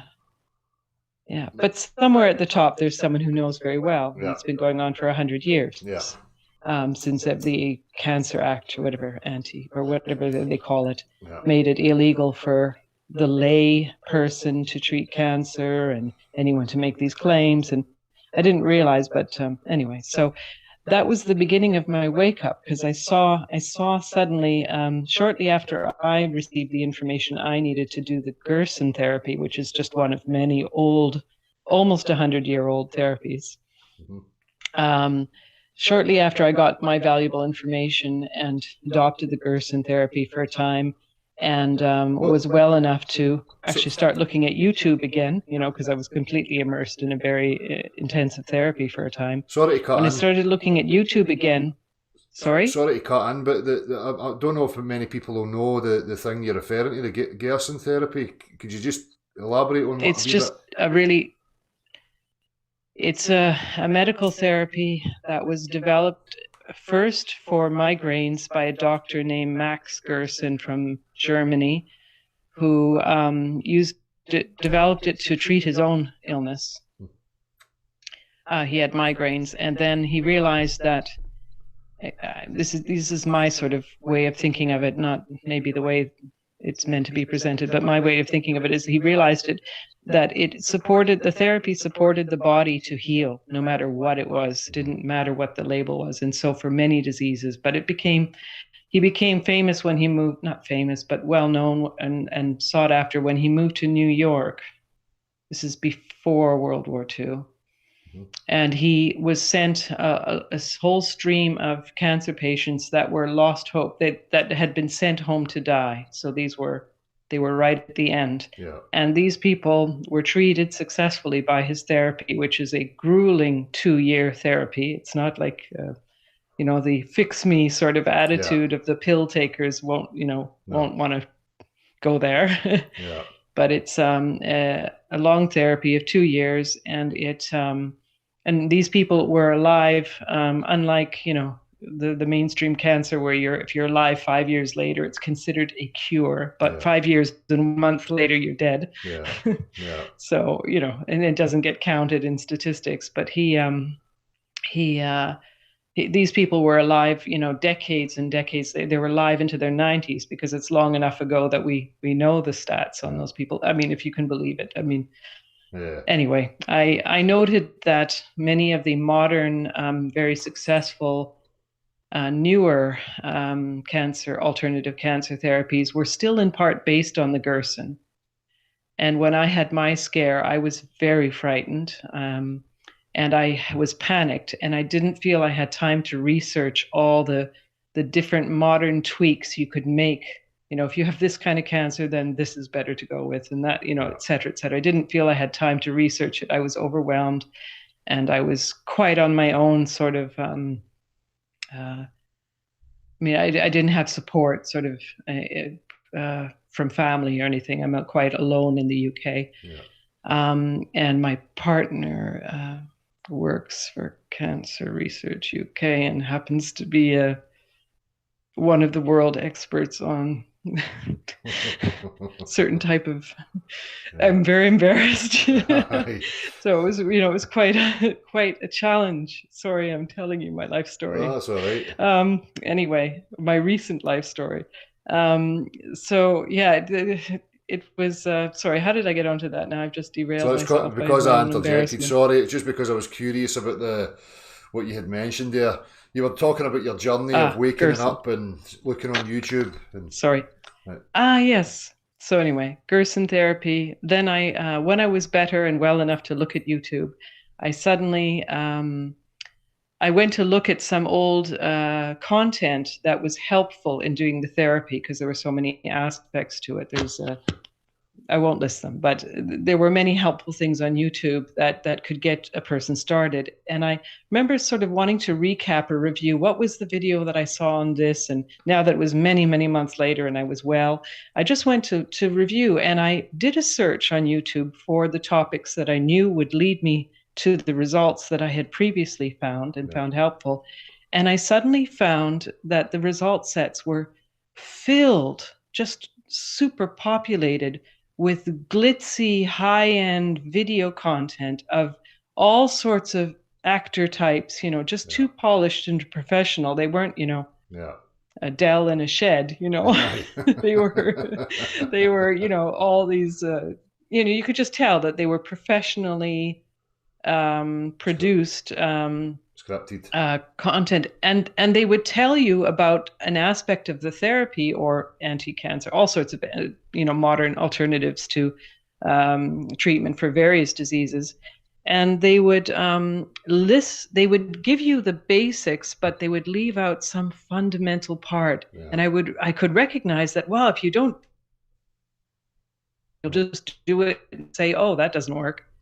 And I noticed this time and time again, and I realized, whoa, who's flooding YouTube with all this misinformation? I mean, slightly off and so polished that it would draw people. And I realized that I was so lucky to have found my answers at the time I did, because within 4 months after, YouTube was flooded with so much misinformation, I would never have found the helpful information. I mean, not that I got all of it from YouTube, but the practical aspects were very helpful. And I just thought, wow. And I kind of noticed that this was in everything. So my wake-up call came from the mainstream medical industry. Yeah. Really. And being from a medical family, I could then look at all my, most of them have passed on now. So I can't, unfortunately, I can't go and say, look, I'm well, but and then I realized that it was, this really had to be a conspiracy of some kind. That who is paying for all this, and none of them were selling anything, so they're being funded by something higher up, it's just so. And then I think I went from being a very materialistic, atheistic sort of career-minded, blah blah blah, sort of mainstream geek, and I suddenly became, not when I was ill, but when I was well, I suddenly realized that there was a whole spiritual realm just by feeling. I'm not saying, I didn't read a Bible or anything. I just by my own senses, my own intuition, and I started to realize that things that I had denied were true, and that wow, there had to be some kind of spiritual realm. And shortly after, I discovered flat Earth and yada yada. Anyway, now many other things. Yeah. Very good. Yeah. But you're healthy now, huh? I am. It's a journey, but I'm healthier. I'm in my 50s now. I'm healthier than I was in my 20s. Yeah. For sure. It's not perfect, but it is so much better than it was, and I have no fears anymore. Yeah. So I always wonder if I've learned other things. Yeah, I always wonder if patterns of thought, like delusional patterns of thought, can result in ailments of the physical as well. Like you were saying, you were materialistic, atheistic in your thinking. Obviously, you knew you would look at that and think you were kind of delusional at that time. But do you think maybe those persistent thought patterns can have the effect on your physical well-being? because I always think about that, you know, when I think about people with like maybe like Alzheimer's or some of these types of things. I always think to myself, well, is it a result of you know, false networks of you know, the idea of who they are, you know, their place within the world, what they pursue, you know, career-wise, relationship-wise, because they're not rooted in something that's, you know, objective or really meaningful. Does that make sense, what I'm asking there? If you've thought about that. I mean, that's just an intuition. That's a very interesting intuitive kind of feel. I mean, in a way, you think there are so many people that have thought patterns and things that do not serve them. Mm-hmm. Yeah. And many things that do not serve us lead to disease. Well, that's what I was thinking. I mean, just look at alcoholism or other, you know. Yeah, if overeating or if you don't have the ability. So why not using your body the wrong way, using your mind the wrong way, and yeah, that's a very interesting idea. Yeah, because I've thought about that myself. If you're not honest with yourself when you have those intuitive moments, you know, like, you know, maybe a bit of doubt of the thought processes that you have, people ignore that and they continually pursue the thought process. And maybe that has an adverse effect on the physical. I mean, I don't know. It's just a thought that I've had, you know. Yeah. Yeah. I mean, and there's also something with trauma in one's life. If you haven't been able to release and resolve your own trauma, it physically stays with you, and you hold it and you carry it, and you become. I mean, in my own sort of body, I realized I was becoming. I didn't know it was from trauma until much later, but I was becoming like twisted, you know, at all these scoliosis points in my spine. One lung stopped working, just withered and became dormant. You know, my twist in a pelvis, leg, you know, all sorts of things were twisted. And you hold the trauma in you, and your other muscles compensate. And of course, your muscle load determines the shape of your bone. You know, so like things like a dowager's hump can be reversed because you can use your muscle in a different way. It's very hard, but you can do it. So, for example, and I think of the idea of being twisted and crooked, and then the old-fashioned phrase like to a crooked person, you know, someone who's not thinking straight, or is twisted in the mind as well. And I think that a lot of these physical and mental things go hand in hand. It's just an intuitive thing. Yeah, I think the same. Because I was the same, obviously, my depressive and trauma, you know, years I remember the exact same feeling. The body constantly being stressed, ailments, you know, I was really thin, you know, I had loads of issues. And obviously it was because I was dealing with the traumas that I had previously and trying to run away from them, no dealing with them with clarity, you know, no being totally honest with myself, and they would perpetuate. Because you know, you kind of fall into the victim mindset, which again is you kind of shirking responsibility. So you've got all this faulty wiring going on in the background, and you're not paying attention to it. So you know, for me, it has that adverse effect on the physical. You know, your emotional, your psyche, your physical. So for sure. That's why it's hugely important for me that people have that kind of internal journey and look at themselves and ask the questions and be honest, you know, of your own experience, maybe baggage you've had there, and try and understand how you've attached to those things and made them relevant and important. Because as soon as you place relevance and importance on it, you're getting the effect from it. You know, it's that old saying, what you think you become, or, you know, one of these meme type sayings. But I think there's a lot in it, to be honest with you. Yes, I was going to say that the two big things that helped me in my health journey was diet change. The first thing was probably could have been 50%, 60% even of the shift in my overall health with the lupus and everything. That was a big game changer. It just was life changing.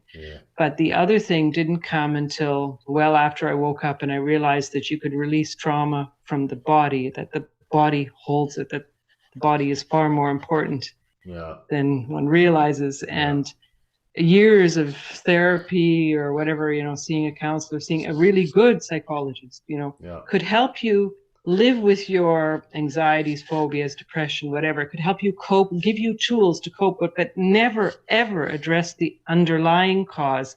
You were still having to cope with them. Yeah.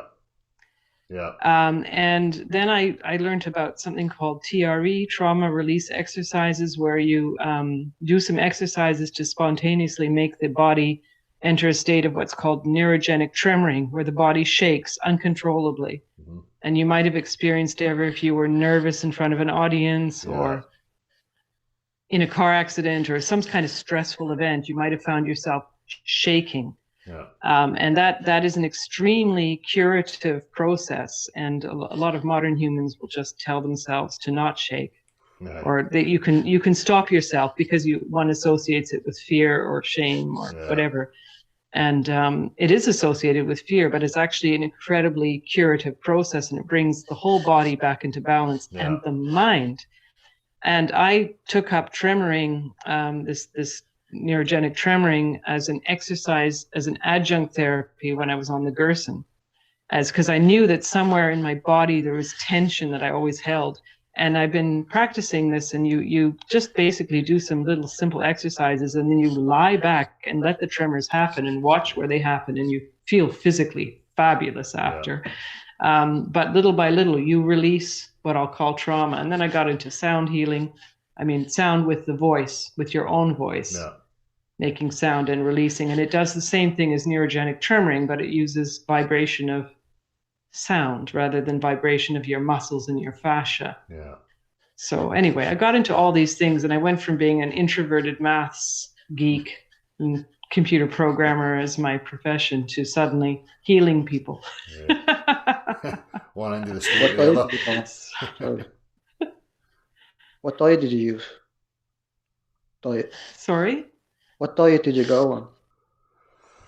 What diet? Well, I didn't follow a specific diet, but I basically eliminated all grains from my diet. I stopped being vegetarian. I try to eat animals that have lived as freely on a good diet themselves as possible. So grass-fed meat, lots of vegetables. Yeah, no grains, no dairy. Yeah. That's kind of it. And of course, no processed food, no sugar, nothing, no, really old fashioned, like what you can kind of grow yourself. Yeah. Not that I grow it all, but what you can, in theory, grow yourself, gather from the wild. I don't eat much fruit unless it's in season, and it's old fashioned stuff. Yeah. Berries from the blackberries and crab apples. And so I try not to eat much of the modern stuff. And yeah, very simple, just kind of hunter gatherer, I guess. Yeah. What about meat? Meat? Sorry, you cut out. I was just saying, do you eat meat? Yes, I eat.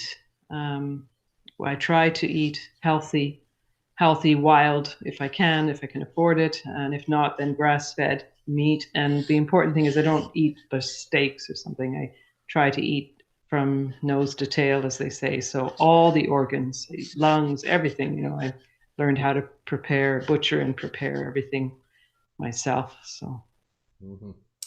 And do you think that goes hand in hand with identifying unnecessary stress as well? Because I always had the tendency to attach, unrealistic expectation. And a lot of that was a driving factor for my internal stress and anxiety and depression, because I was driven by ideas of, succeeding and being a success in life and career and money, stature, these types of things.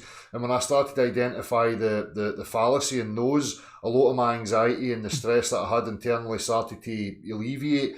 I always talk about that. Once I realised that all I really needed was a roof, somewhere secure, warm, dry, and have the basic necessities, a lot of my internal stress and anxiety started to lift.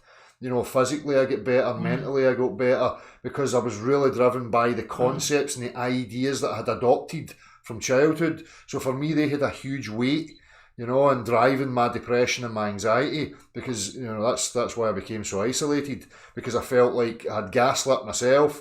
you know, I couldn't succeed. I wasn't getting the aspirations that I thought I had to achieve and aspire to. So they caused me, you know, loads of issues as well. But once I let go of that, it really, you know, for me, the diet aspect was less than the mental, the psycho, you know, physical effect. So the dietary thing for me came later, you know, where it was the kind of metaphysical concepts and ideas that were driving me. Once I could alleviate those, my life started to get better. I don't mean in the sense of I was having success like stature and monetary wise, just internally. I was able to get up in the morning and be content without the anxiety, without the fear, the depression that went, because I realised the simple things. That's the basic necessities is the only thing I needed. And, you know, identifying unnecessary stress and avoiding it at all costs helped me. And I still maintain that to this day. If I don't need the stress, I'm not going to entertain it, you know? So. Yeah. Wow. That's great. I mean, and it sounds like in your own journey that you did a lot of the work to alleviate like anxiety and depression. It sounds like you did a lot of it like mentally, which is not my finding. So I find mentally, I found the ability to cope with my anxiety and stress and at times depression. But maybe actually the depression went with mental work long ago, but the anxiety never did. Until I released it physically in my body. And it was amazing when it happened, because it's like it just lifted off. I was looking for physical improvement, and I was completely blown away that my lifelong 24/7, always there, happy or sad, anxiety, constant, just 90% or so of it or something just lifted right off. And my body experienced the sensation of it, and it, you know, departed. It was so. I mean, yeah. But your journey sound much more in like mentally that you were able to. The whole lot of mine was in the mind. It was all contemplation through the mind. But at the same time, I had that physical aspect. Obviously, I came from that kind of childhood where you were always out playing. You always had the physicality. So I identified that as well. When I felt really low, I would wait until it was night time. I would put the backpack on with some weights, and I would just go and walk and just keep walking until I felt as if, you know, that was burning and that feeling would go before I would get back home, and then I could relax and chill. So maybe I never paid as much attention to it. I placed as much relevance on it, but as I say, it really does help. Just a simple thing like that, you know. But obviously, I wish my children could do that to alleviate their troubles. But they don't. That's very healthy. I know. But these days they don't know, because they're stimulated by, you know, screens and you know, easy to grab devices and whatever else. Stuck up here. Exactly. Exactly. Yeah. You know? And I've seen it in my children, you know, this winter, because it was particularly bad with the rain. And we've had the spell of better weather, and getting out and getting active, you really see them lifting, you know, even jumping out their bed. Oh, there's a bit of sunshine, clothes on straight out the door. So, you know, you can see it in them. Nice. So it's trying to find that balance now, maintain it, you know. But, as I say, there was a benefit to having less when we were kids, I think, because you never had these devices. You know, it was just out to play, use your imagination, play a game, run about in the fresh air. You know?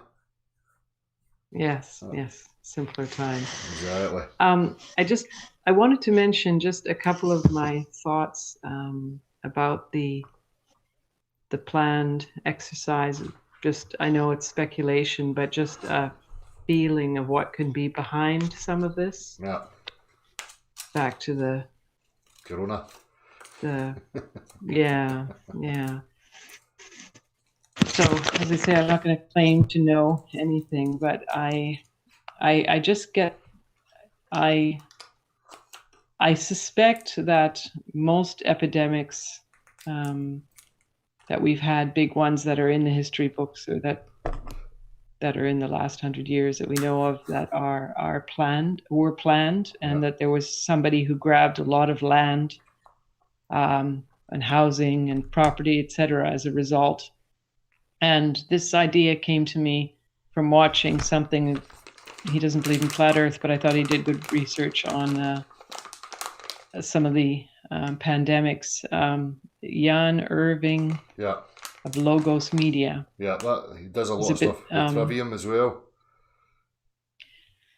Okay, so there were a couple that I saw. I don't have time to watch really many of things, but a few years ago I watched something on how the Royal Society of, I can't remember what, in Britain was really instrumental in promoting some pandemic. And lo and behold, they're the ones who scooped up all the land and property of the people who died. And just with what's going on now and the consequences of the exercise, I don't think that viruses are contagious in the way that we're being told they are. No. And for that, I would mention that there's some very interesting information on what a virus really is and what it isn't. And there's just so little proof that they exist. Yeah. I don't mean that the disease doesn't exist, that measles will break out and everything, but how they're transmitted looks like it is entirely different. For example, many studies are all over the place done where they've taken the mucus and the sputum of people dying of flu and tried to pass it to other people deliberately, and not once were they ever able to transmit these things. So just as an example, anyway. So I whatever is going on, I don't know. But one of the things that I thought of is that if we are to be, out of school, and many people out of work, depending on what industry you're in, will be out of work. Yeah. We have all these incredibly expensive houses because of the house market. Everything will crash, I'm sure. And there'll be this high percentage of people that will not have work and income through this period, 6 months without income. And if you've got a mortgage based on the current market prices of houses, you'll have a huge mortgage. Your house will become worth much less, I guess, if there's a crash. Yeah. The banks will be able to seize back loads of property. Mm-hmm. And I consider the banks just lumped in with, the people that really run the country, or the world rather, because I think they're all connected. Yeah. And so, I mean, that is just one thing I foresee, is that a lot of people losing their homes, and just a transfer of wealth and property back to the elites. Well, maybe this is their answer to, the sort of the money industry of, and the whole banking thing, that we don't have enough money to do anything. Maybe this is their way of reclaiming their worthless dollars. It could be, but again, they're running the risk of a revolt. They're running the risk of us standing up and, causing mayhem. But, I mean, any possibilities I wish, but... Oh. Sorry, you broke up there. Are you there? I said I wish that people would revolt, but I look around and nobody that I know, like I live in Cambridgeshire, and I very, very, supposedly smart people in Cambridge, the university and whatnot, and I look and I see everyone completely buying and believing what's on the news. Like I can't see it, and taking it seriously, like being terrified of contact with everyone. Yeah, but that's until the point where they're uncomfortable, when it's actually on their doorstep and things are being pulled from them. Then people, might snap out of it. But who knows? As you say, we just have to play it by ear and be prepared for any possibility. But it's interesting you bring that up, because that's something I've been looking at recently. The right to land. I don't know if you ever looked at that. You should check it out, because there's some ambiguity in the way they've been fucking with the wording. So if I type it in, the first thing that will come up, let me just... I'm actually going to do this isolated itself. Land rights refer to the inalienable ability of individuals to freely obtain, use and possess land at their discretion, as long as their activities on the land do not impede on other individuals' rights. That's initially what comes up there. So obviously, when you get a wee bit further into it, there's nothing set in stone in regards to this thing about the right to land. So it's an avenue I'm going to pursue, and I'm going to keep digging in it. And as I say, I'll present something isolated here in regards to that right to land thing. I think other people should maybe start looking into it and pursue it as well. Maybe yourself, just when you bringing that up there, because I've always thought that, you know, where do they get this ownership of land and this is ours and you must pay us and yada yada, because it just never felt right to me, regardless of the laws that they say they have stated. When it gets right down to it, there is no real defining law in regards to our ability to have land and sustain ourselves. You know, as the way they've worded it there, as long as it's not imposing on anybody else's rights, there may be some wrangle there with, you know, legalese in regards to, well, it does, it impedes on my ability or whatever, you know, that they may try. But in regards to just your basic human rights to be able to sustain yourself, have shelter, and live as a natural being, there must be an avenue to pursue there. That's just my feeling, and I'm going to keep going with it and see what I can uncover, you know. Right. But I've long looked for a money-free society that I could just live in, you know, and just offer my services as either software developer, hopefully not, or healer, you know, and do you know there's just live communally. And there's a place called Fintorn. I'm sure it's at Fintorn, just on the border, and that's what they have. They have an sort of eco village, and it's like that, just as you said. So there's another option, you know. I think there is places like that you can check out. So but I think I've heard of one, at least. It was in Scotland. I don't know if I'm getting the name right. It is in the border anyway, you know. I don't remember the name that I heard. It might have been like that. But I know one couple that went there, so I could always see if I can find them. But it's difficult. It's difficult. The older you get, the harder it is to move. But I know. But I guess I'd be willing to have a tribe, you know, live more like a human. Yeah, that is. It's Fintorn, Findhorn. It's a sustainable human settlement. You can check that out. Anybody that's interested. Okay. Aye. Well, it's been a pleasure speaking to you. Yes, thank you. Aye. And what was the other topic? You said land right or right to land? The right to land. Oh. You're still here? Okay. Oh, you're Thank there. you. No worries. Pleasure speaking to you. I'm going to get off and go to the toilet. All right. Well, thank you. Take the dog out. Cheers, And Diana. you. Anytime.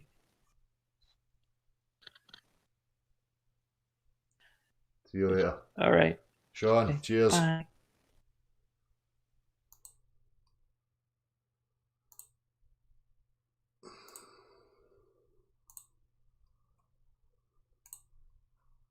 Right. Hi. So interesting. Cheers, people, for coming on. People in the chat. I know I've not paid much attention to chat this evening, so I've got a few things that I want to bring up. So we'll have a wee look at the right to land, but everybody else should check it out, see what you can find yourself. Be something worth pursuing. So anyhow, take it easy, people. See you soon.